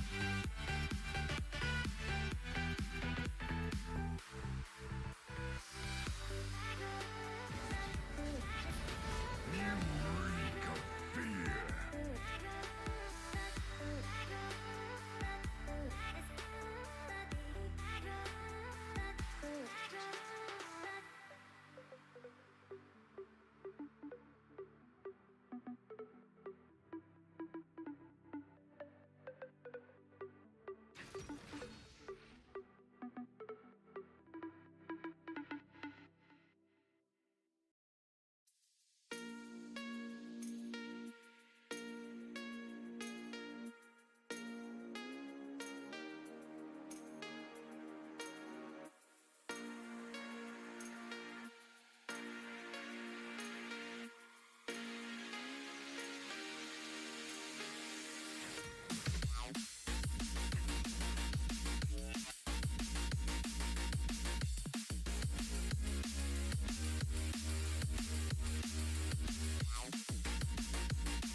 Well, welcome back to the third and final game here at the second week of the Prophecy Cup League. There's no change on your screen as Baby Shark is going to be on the blue side and EcksDee Gaming on the red. Baby Shark, not to be confused with Baby Face. I'm Sit Straight here again, joined by Jammernaut. Jammernaut, tell the people what they can expect here. A Yorick ban. One. I hope we see a Yorick ban. But yeah, that's probably the first thing we'll see. But if these games keep going, I think we'll see another bloodthirsty game. You know, all these games have been really high kills, been pretty close in certain aspects. Hopefully, we'll see cleaner Baron play, though. Yeah, the Baron play definitely off-put me a little bit there, but it can happen to the best of us. As we see the instant ban to the Silas, we can imagine the next will be going over to the Yorick, and there is a Khan ban coming out. I'm apparently a little afraid of the big man. You mean Kane? I always pronounce it Khan. I've never heard that, but all right. Because I think when I think Khan, it's like the top laner for Korean top laner. It's like KHAN. Oh, I like him. Yeah. Yorick ban does come out. Mm. As you can tell, you're going to make no headway. I'm shock. still going to call Aatrox Aatrox. Yorick ban does come in too. This is looking pretty standard here, as if you're on red side, you're not allowed to leave Urgot up. Yeah, I can't wait till pro play gets on this patch because it was cool to see Urgot when he first got on the scene, but now it's Think what I not just a have little offered. stale, but it's just he's a little too strong. Like when he first came out, he wasn't where Riot wanted him to be at, so they gave him some like insane buffs, and he still wasn't seeing that much play. But I think some people just didn't like not his aesthetic, but I don't know if they like the Zonian murder execution robot man that Urgot is, but I don't know. His ult's pretty hyped to me. The meat grinder was like one of the sickest in a cool way, not a disgusting way. Ultimates in the game. Yeah, it looks like we're not going to see that today. Instead, we're going to see this very classic first pick hero, the Caitlyn. I'm still somewhat surprised to see this just massive priority picked on the Caitlyn. Because fun fact, in this series, every game the Caitlyn team has won. Yeah, I'm not sure how much I feel for that statistic, given that in the last game, the reason why I thought Caitlyn really helped her team out by the end is that she wasn't being the Caitlyn we saw in the beginning. But to answer it, we're going to see Jarvan That's and fair. Thresh locked in. And like you said, it was just Caitlyn not being like a Quinn marksman or something, whereas like just her having that long range auto attacks when your whole team's jumping in. That also helps when you're running like almost a Wabo combo team comp with Yeah. Caitlyn and Thresh being the only ones not really on board with that plan. And blind pick Ornn. Now, what does the stealing away of this Jarvan mean? I think maybe it means that they really value the early game pressure Jarvan can have. He's one of the few junglers that have a really impactful level 2 gank. And so maybe they look to abuse that in some way, shape, or form. Yeah, that's what we can hope. Oof, it looks like that's actually going to be the Ornn and the Warwick locked in. Warwick is decent answer to the Jarvan because a lot of times it feels like that you're stuck there with him and not the other way around. I mean, that's fair, but I still, I won't say I question the Warwick, but like you said, with him, I remember when Warwick first got his rework and people thought he was like really oppressive, but it's just that Warwick was very reliable in the lower ranks. Like he does exactly what you like. Whatever you're trying to do, it's very easy to know what to do with Warwick. Like it's very difficult to mess up. But like once you get to that ceiling of like when you're playing with I guess stronger players, they're or like higher elos like the ones we're seeing today. They're really good at playing around the very concrete strengths and weaknesses that Warwick does have. But like you said, it does make you definitely don't want to be putting him in the Thunderdome because it's definitely like you said a moment where if you jump on Warwick or Poppy, it's like no, you're not in here with you're not trapped in here with me, or I'm not trapped in here with you. You're trapped in here with me.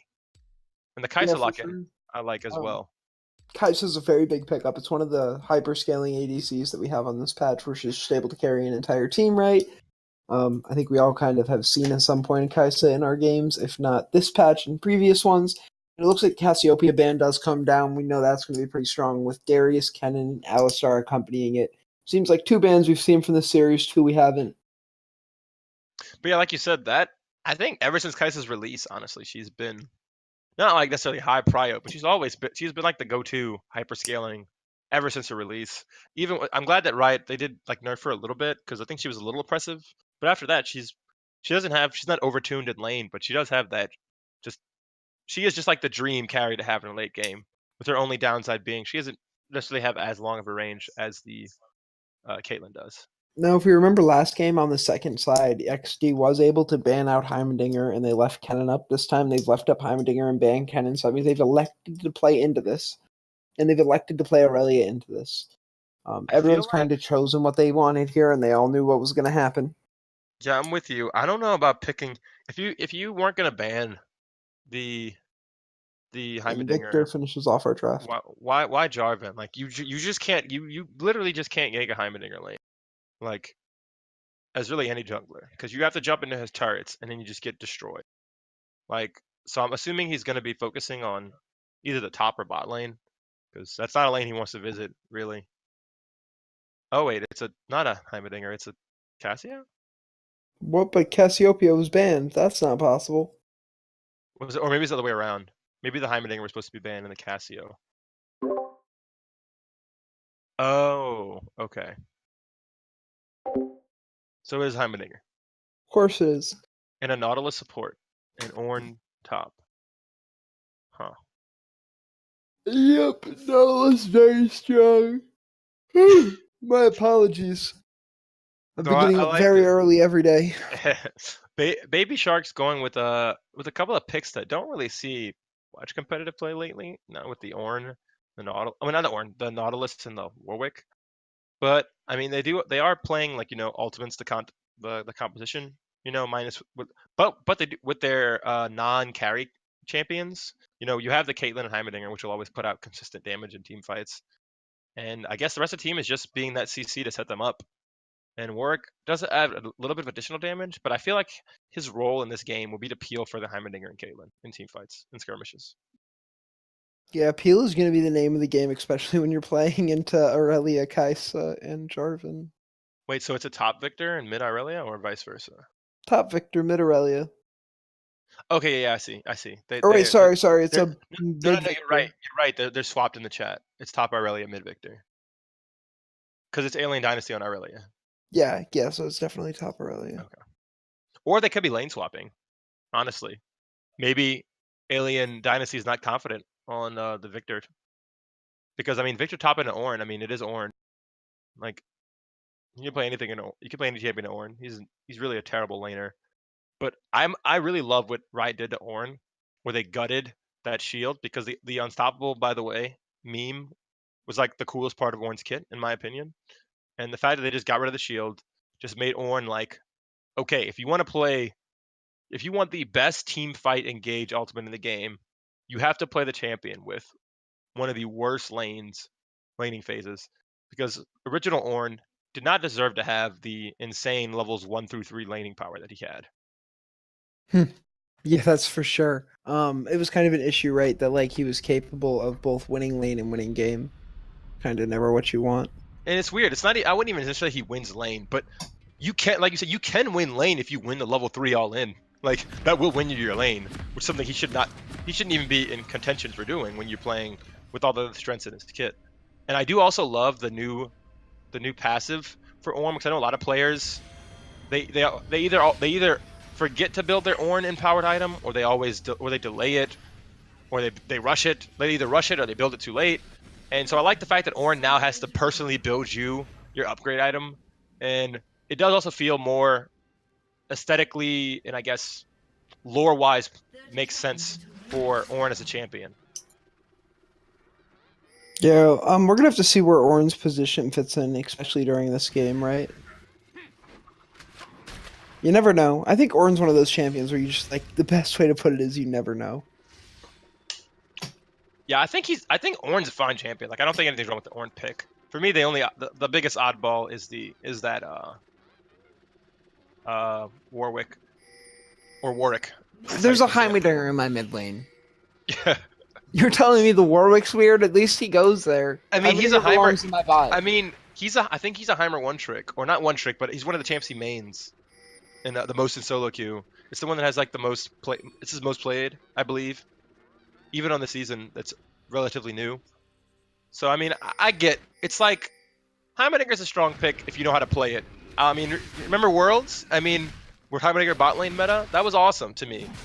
It wasn't even like Heimerdinger was OP. It was just, oh wait, our marksman just happens to be a former Heimerdinger one trick, and AP carries are viable in the bot lane. Let's try it out. That's fair. And it looks like we're going to be seeing Heimerdinger get some very decent poke down. He does miss a CS to the Victor. The Victor misses 3 to him, so what's that really? I mean, I'd like to say about like 40 gold, 42 gold, but I mean, depending on if they were melees or casters. But yeah, that's totally fair. But I figured it was a rhetorical question, so I didn't. Oh, yeah, the no. stun does come down here onto Otto, and this is going to be Alien Dynasty trying to keep on the oppressive streak he's had here. Now, as we do know, even though he's oppressive, it may not result in anything. He does get the flash out. The most impressive thing I just witnessed was Conqueror. Please, Riot, next patch can't come soon enough. But yeah, I actually like the fact that Irelia does have that slightly longer auto attack ranges, and this is the nerfed Irelia that we are seeing Alien Dynasty still do work on, where now you actually you have to actually consistently be getting off auto attacks as per her kit's design, as opposed to just bursting someone down by pre-stacking Conqueror on a minion wave and then jumping in and chunking someone to half health with like a Sheen proc and 2 autos. You know, I think I'm just always a fan of being broken, but that's because that's how I climb. And it just looks like more poke is going to be landing down here, as one jumpy boy is being so oppressed that he doesn't have mana left.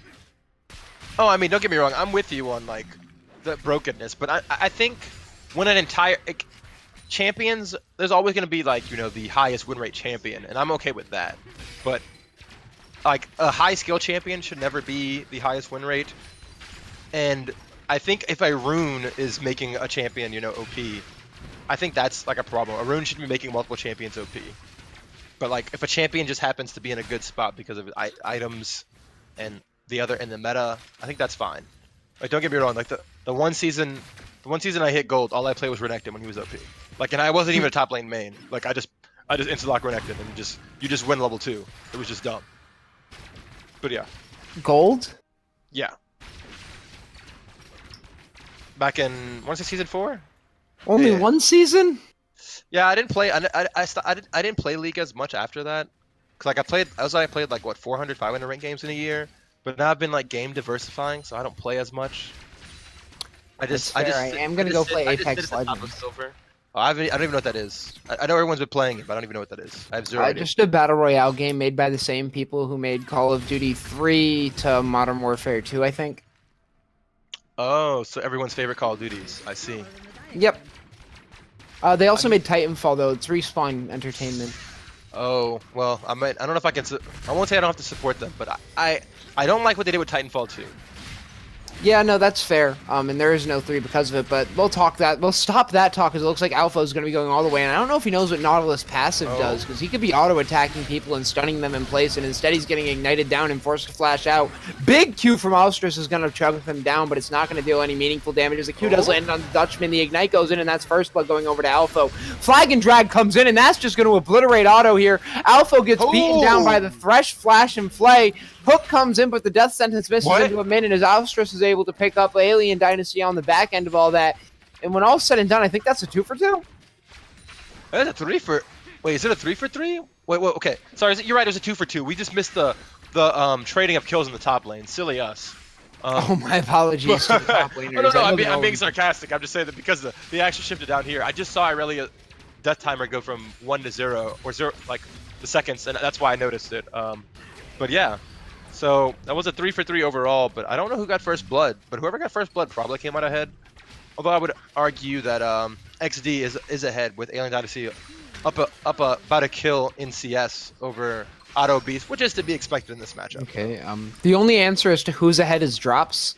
If you just look at the gold, it paints the story for you. As he's up at 2,500, next highest in the game being 2,100 on Alstrus. Yeah, if you ever really want to ask yourself who's ahead, you have to ask yourself who has the 400 gold lead. And it looks like that if Alien Dynasty has anything to say about it, it'll be him soon. But Auto Beast is able to get out. Yeah, I'll give Auto props for surviving that level 6 all in by Alien Dynasty. But now that he has the Oran Horn up, I wonder if Alien Dynasty will be a little bit reluctant to dive. Oh no, Afro. Yeah, this is just looking bad for Alpha as he is now in the middle of 3 of them. They smite him, and that's almost out of pity just to say that he got something for his death. He's going to go down swiftly. Yeah, he did the unfortunate, the unfortunate downside of hooking with Nautilus. Although sometimes it is great for chasing, but, when you just want to get a hook, you don't want to, get the wall and jump into 3. That's not really what you ever want to do. Yeah, and that's kind of the nature of the champion too, though, is he's a very all-the-way-in type of champion. You don't have an out, especially because your out is your in. Yeah, I mean you're fine with doing that. Maybe if you're like trying to close the distance or close the gap in catching someone out. But as for lane, yeah, when you're on the blue side of lane, I guess even for the red side it also counts depending on how far away you are from the wall. You never really want to be jumping onto that wall. Yeah, I'd totally agree there. But yeah, back to Titanfall. Yeah, never. My only issue with it, I don't know if the issue you were talking about the same that I am. That Oh, if you sorry, had we have a to- fight going on here on the top side, and it looks like the Alien Dynasty is going to be forced to engage in all the way. As we know here, he's not going to be able to kill Auto. Even if he goes under turret, he's suppressed the whole time. He does get out the Oran Horn, though. Leaves a really nice effect on your screen. Yeah, I think you almost called it a little bit too early. I think he almost did get the kill on Auto. I was surprised, but yeah, you're right that he was suppressed, and once the ultimate had gone down, I think it was a bit optimistic for him to pull it out. Yeah, and it looks like that Jarvan is just waiting in the wing now, trying to make something happen in the bot side. He must know the jungler isn't there because we just saw him on the top side, right? Really interested to see what Drops tries. Maybe it's the Lantern in from Thresh. Oh, that's it, 100%. Here's the Lantern in from Thresh. Yeah, this play was predictable, and the Cataclysm lands onto Alpha. Maybe he'll throw the Q into the walls of the Cataclysm, and he goes down to Dutchman. Beautifully executed play there, and they have the timer on that flash. Yeah, you're right. Even though Afro did have the Hex Flash, and I think his Flash is coming up really soon, but like you said, that was perfectly timed to punish Afro while the Summoners were still down. Yeah, so that's the classic type of Thresh gank that you want to go for there, where you pull your jungler in from the back of the lane, right? There's no type of vision which can actually guard against that. Yeah, the only thing that's more enjoyable than that is getting the Nunu rolling it down from behind, and they're just you can't really stop that either. Comes from just as far away. Yeah, you're right. And it looks like we're going to be getting a little skirmish going on here on the top side. I think Alien Dynasty has finally realized he's not going to kill our big friend Auto today. Yeah, I'm just happy that Auto, it seems like he's definitely learned, even though if he is the one who's been losing these lanes every time, at least he has been making sure to lose gracefully every game after the first one. and not letting Alien pull too far ahead. Well, yeah, I mean, because you have to remember that Alien is actually the reason why they're ahead in this series 1-1. Like, single-handedly, that Yorick. Oh, 100%. Yeah. Like, the camera wasn't even focusing on him, while he was ending the game. It was focusing on the 4v4 fight in the bot lane by Dragon. Which is much more interesting. As we are going to get a stun here, Otto's going to go down pretty far. He gets the E out, but he gets hit, and that's going to allow for another jump. And that's actually Alien Dynasty finally going to pick up that kill. And the Dancing Blades. Curse the commentator. Oh, we got another. Oof, here we go. That's a here. flag and drag. As now Alpha's going to be caught out. He has to burn Flash again, and that's going to allow for the Instant Cataclysm and the Ultimate to come out. Gets held a little bit too long. Lantern back out by Thresh. The Ultimate comes down and the drops. He's actually going to flag and drag out. Accidentally lands the knock up onto the Warwick, who gets knocked out of suppression by the Thresh. He's going to get the shutdown on the Jarvan, and now Alstrus is just alone in a shooting gallery here, using the E to get himself closer. Dutchman knows he's dead. That's a crit. Didn't need it. And that's going to be the ultimate from Hamlet coming out just to make sure he secures the kill. That's going to be 3 dead. Yeah, Hamlet with the early roam, with with him being the Heimerdinger and having lane pressure, probably gonna have it permanently until Victor can one-shot the wave with his E. Yeah, he was able to get the early roam and turn it around. Yeah. Oh, does he? Oh, he needs Dematerializer for it too. Oh wait, did he? If he did, he can pull off clearing wave. I don't think he went Dematerializer. I'm not sure though. And it looks like, sorry, we have Alien on the top again. But if he does go Dematerializer, he's totally capable of this. Yeah, the ultimate's going to be enough to dissuade Alien. I think he can still kill him. Like, if he jumps on their turret, I think he can take those 2 charge shots. Yeah, he could. It'd be greedy, though, especially given that Chad is right there. He could, though, right? Like, I mean, it's possible. He doesn't know that yet, but, I mean, now that he's there, yeah, he's not going to go. Well, you have to have that sense. He just cleared out his bot side camps, right? He was just in the bot side. He's probably going to want to recall, and that means you go and take up the next side. That's just... Junglers go where the farm is. Yeah. They're the easiest people in the game to track. The hard part is knowing when their farm is where it is. Yeah, oh. Yeah, Drops looks out here for Super Chad. That's going to be the first snare coming in. He actually gets the fear out. Now the flag and drag comes down. His auto's going to get the knock up. Alien's all the way in here looking for him. He goes unstoppable, but unstoppable doesn't make you invulnerable, as that's going to be another kill going over. Heimerdinger, though, extending his lead over to 2-0-0 now, sitting firmly ahead in CS as well. Hamlet just incredible for his team. Yeah, he's the only, or I won't say only shining light. Asterisk is ahead, despite Afro, the giant, being, caught out. Oh, but there's the dredge line. That's going to land. That means that Dutchman is able to get knocked up here. There's going to be the connect from the Q, and that's going to be shut down. Goal going over to Caitlyn. Alpha is actually going to get killed by that turret on the back end. We knew that was going to happen. Unfortunate. And Drops is going to pick up first turret on the top side. That's going to extend this to a 2K. Wow, moving ahead really quick for me. Gold lead. Yeah, that's the second time I've been commentator curse in the last 3 minutes. Every time I say oh, Otto's doing a great job playing around. Before I can finish my sentence, he's dying to Alien Dynasty. But second time, really not his fault. I mean, this last time really wasn't his fault too much. Super Chad tried to help him out, but I think he went too Chad. I don't even think they win the 2v. I don't think they would have been able to kill Alien Dynasty 2v1 without one of them dying. I don't think there's anything you can do in that fight. You're Super Chad's supposed to just show up so you can clear the wave and get a good recall time. That was his only reason for showing up. And I think he extended himself too far. Da-na-na-na. Yeah, basically. That was him last game. Cape and everything. Man, I've always wanted to have a cape with a big S on it. It stands for serious. Oh. Yeah. A seriously good save by Purple Ninja. Well, serious is how much I take this cast. Oh. Alley Dynasty, though, going to get the hit here. Going to get knocked up by Otto. Unfortunately, the knockup doesn't deal a lot of damage here, as EcksDee is now going to be firmly rolling in the top lane now. That's going to extend this to a 4-2-1 lead. And we can, I think, now say that Alien Dynasty is in the position to carry. Yeah, I'm still not sure why Otto is being so disrespectful and not just hugging his turret like he's terrified, because he should not be... He should not be with further away than 2 teamos from his turret. Yeah. It's just... Dredge line going to be used by Alpha to try to get out, but he's going to get played back into the team. He's forced to use that on the Dutchman, only gets to knock up onto 1 and Y. That's all happening. Dynasty is going to steal away the blue buff from the side of Baby Shark. This is beginning to look like EcksDee's game. Yeah, that's not Baby Shark's side. That's Alien Dynasty's part of the map. That jungle no longer exists for Super Chad. Yeah, as you He can see, can't we have go a on that. 3-man death push from EcksDee here. They're just waiting for anyone to walk up and try to take this, but they're really impatient, don't want to give up. And Yeah. unfortunately for them, because they would have sat there for a while to get nothing.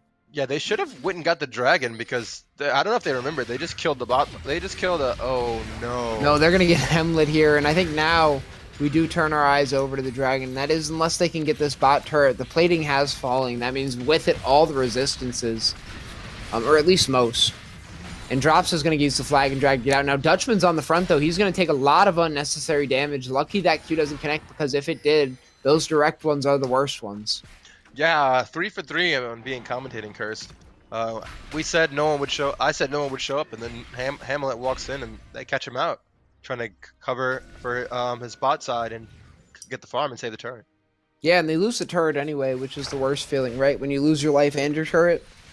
Yeah, it makes you feel like it wasn't even worth it at all. At least Hamlet had the presence of mind not even bother blowing his flash, so he can have it up in the next engage. Oof, I need to get myself some water, and unfortunately my pitcher is empty. Life is pain. Although we do turn our eyes here onto the Drake. Now that control ward comes down. I like how they actually push that a little bit out of the pit. Normally you want it firmly inside, so that way you cover all the like little nooks and crannies. But when you push it a bit outside, it means that you can pull it out, and the other team, you know, they have no vision. Yeah, you're right. Normally you want it the opposite of where you have pit priority. But they did, since they were planning to pull it out, it's definitely safer. But I guess, especially if it was the other way around, if they were on the other side. But they didn't have any vision. I'm not sure if Purple Ninja swept beforehand, before they put that pink, but you know, they are pretty ahead. I don't think we're gonna see any Super Chad, Super Steals, you know, on the Ocean Drake. Well, you say pretty ahead, but the team that just stole the Ocean Drake is also the team that's down 3k gold, right? Oh, I'm sorry. I don't know why I thought that for some reason I thought Purple Ninja and them did it. I thought that Caitlyn. Sorry, I thought the Caitlyn team was gonna win. But that's you're actually right, them yeah. capitalizing on the misplay there, right? It's a pretty basic macro call where when you're able to shove out the bot lane and make them recall, or when you kill them and your bot lane is in a good enough position, you always turn your attention onto the dragon because that's free. Yeah, I'm not sure why they greeted for the kills. Yeah, you're right. Then in that case, I like to reverse what I said. That I really did enjoy that they put the. Agree with your sentiments where they placed the pink to make sure they had vision when they. It looks like Chad's now going to be the subject of pain for Alien Dynasty. The knockup does land, and that's going to be Alien Dynasty going down, though. Not able to kill Chad. The lifesteal's just too much. The Herald does go down in the mid lane, though, and that's going to be a 3-man team ball. 2 ultimates are down, though, for the side of Baby Shark. Do you think that's going to make a difference? Yeah, I mean, the only reason Otto is relevant because of the ultimate. So well, there comes the Dredge line. That's the 3rd key ultimate, but it is going to result in one massive kill onto Drops. The shutdown gold comes in, and it comes in after the flash. The fear goes down, and the lantern comes out. That's going to get Jumpy Boy back in. Purple's able to land a death sentence, a box, and block an ultimate, all in the same breath. Oh my god, those are support mechanics. I don't think I've ever seen a 4, almost 5-person fillet that Purple Ninja had right there to save his team. Everything he did there was beautiful. Did you see that like half a second where he did 3 things for his team? He like drop box flayed and like you said landed hook like within like a second or two of each other. And blocked an ultimate. Like, boom. And blocked the ultimate. Like he did all that while body blocking for his ADC. That was pretty nuts. But yeah, in case chat or anyone's keeping count, 4 for 4 on the commentator curse. I said that Otto would not be helpful, but he did help. He did land the crucial CCs early on in that fight to turn it around for Baby Sharks. Yeah, and I mean, now we're beginning to see this gold lead brought a little bit back in. Before we were seeing was like 3,600. Now we're down to something like 30. I don't know if you see what I see, but I'm looking in the distance. I'm looking left and right, and I almost see a flame on the horizon. You see a flame horizon? I almost see a flame on the horizon for Alien Dynasty. Wow, it looks like Purple Ninja, after all of the praise he got, is now going to be finding himself in quite the pickle. But now he lands the perfect hook that's right onto the ADC, and the Flay goes forward. That's going to knock everyone into Alien Dynasty. Alstress is left alone on the back line. Although, my god, now it's a slaughter for Alien as he's left alone. The ultimate comes out from Victor, but that's not going to deal a lot of damage. The Cataclysm comes in, though, so now we'll finally be given the chance, but it can't actually get through those walls. This is what I mean by anti-synergy with that pick, as we get Shutdown Gold going over. The Kai'Sa goes down, the Nautilus goes down, the Yorn goes down. That means no one's able to hit the Horn out, and Chad is now running away. Despite all that lifesteal, though, he goes down to a big Q from one Jumpy Boy, and that's going to be the ace. Yeah, even though they do get the ace, I will say minor question mark ping on Flying Dutchman, who flew, like you said, into the Jarvan ult. Like, I know you want to get into the fight, but if I'm not mistaken, you can land in like a certain radius of where you're trying to go with the Kai'Sa ult. But he decided to jump like right on top of the Warwick and Ornn and just got knocked up and taken like 30% health as soon as he landed.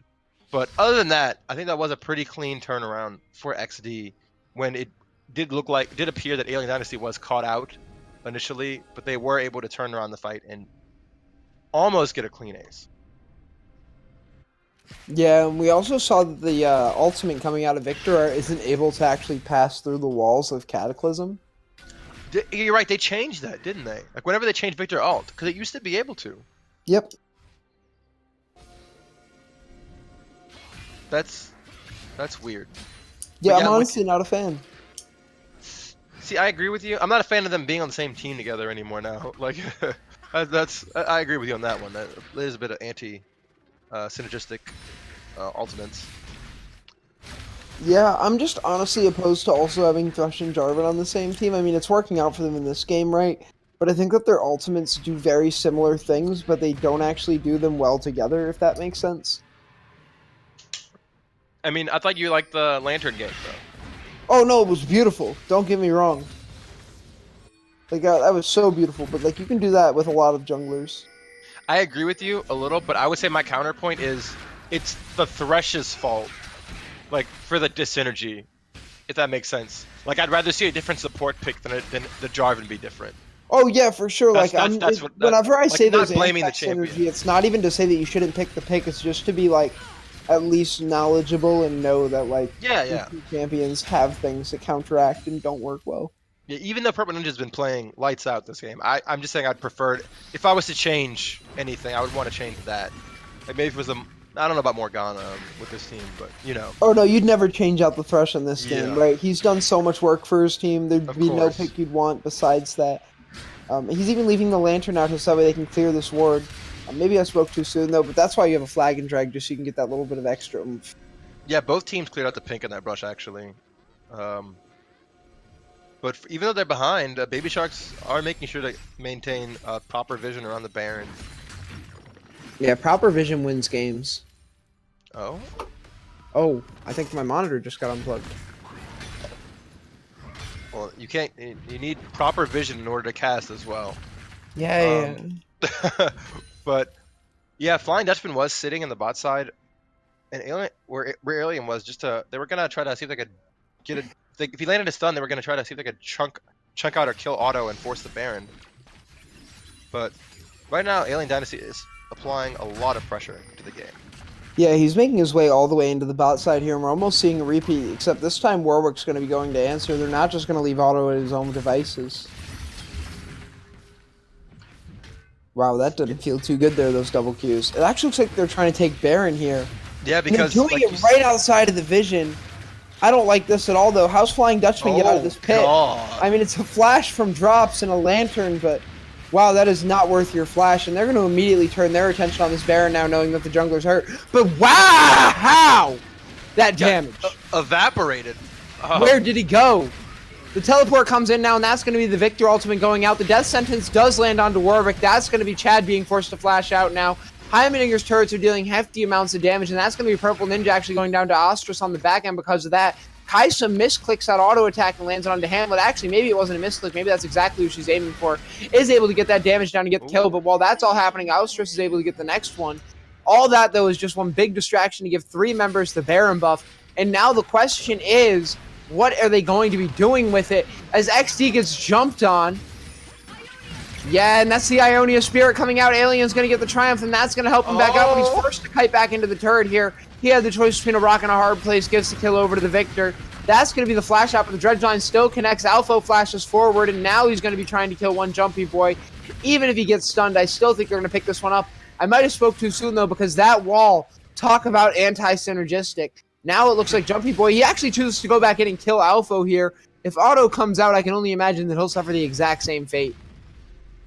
I don't know. It might be weird, but I think I would have liked to see Otto just honestly just flat. It's already been those last few minutes have been pretty fiesta. He should have just flash, try to get the wall stun, blind wall stun on the.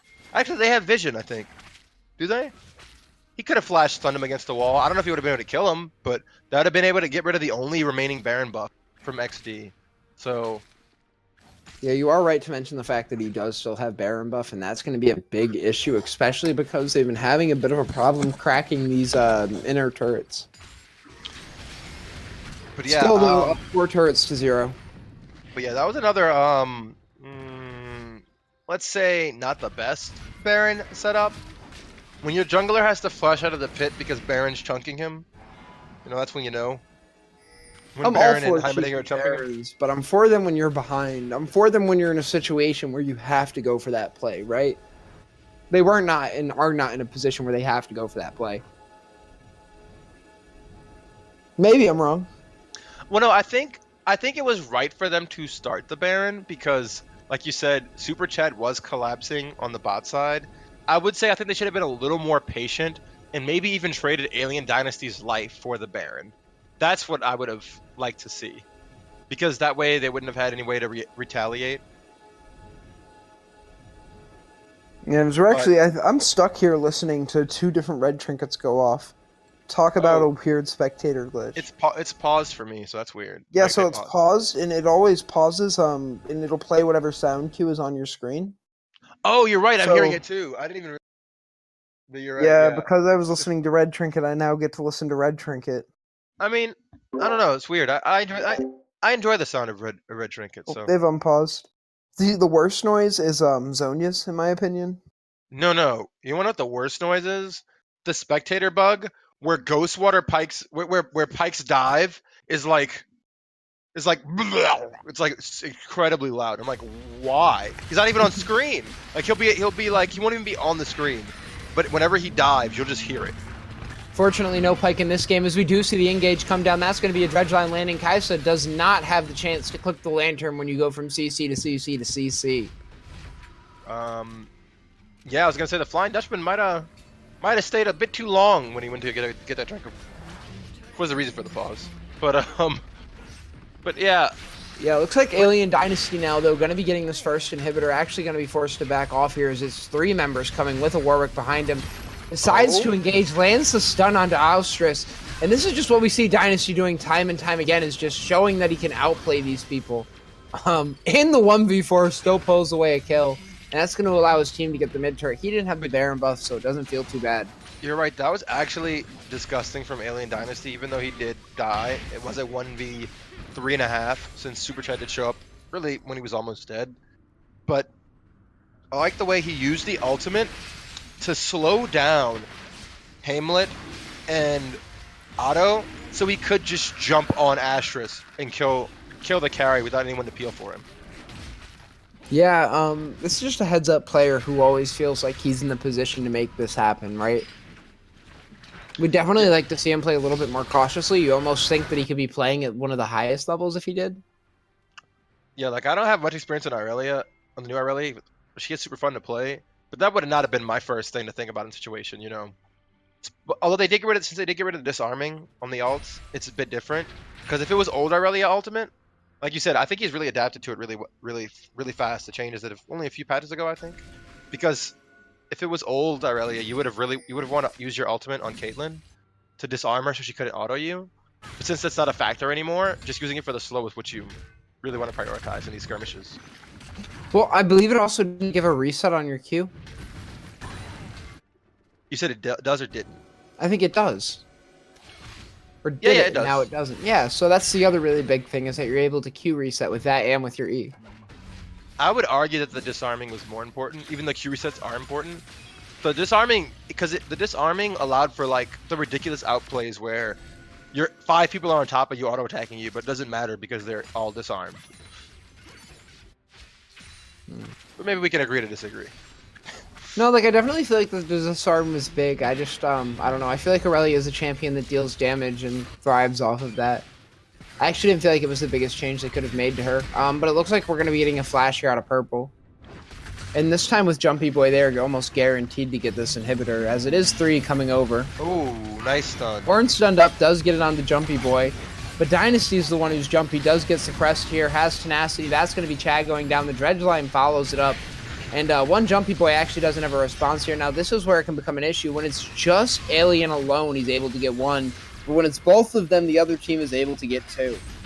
Yeah, Hamlet was just 1v3 stopping them for getting this turret, so I don't really know why they went for that fight so early. I mean, they gotta wait for the they're not really executing the split skirmishes correctly. They're going in like 30 seconds too early for their team. They gotta wait for the team to have pressure before they do commit to maybe overextending in a disadvantageous situation to buy time for your teammates to get an objective.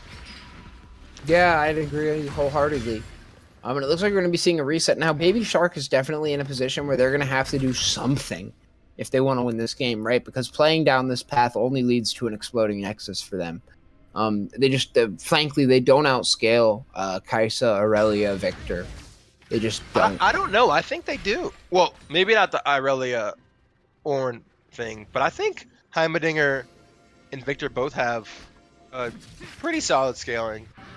Granted, Victor probably has a little more than Heimerdinger, but I'd say Caitlyn and Kaisa scale probably about the same amount, only because Caitlyn does have that bit of extra range to help out. Sure, right? Like, even if Caitlyn scales comparatively to Kaisa, which, like, I think, as we were talking about earlier, she doesn't, right? Like, Kaisa's just hyper-scaling, does AP, does AD, just a different style of champion.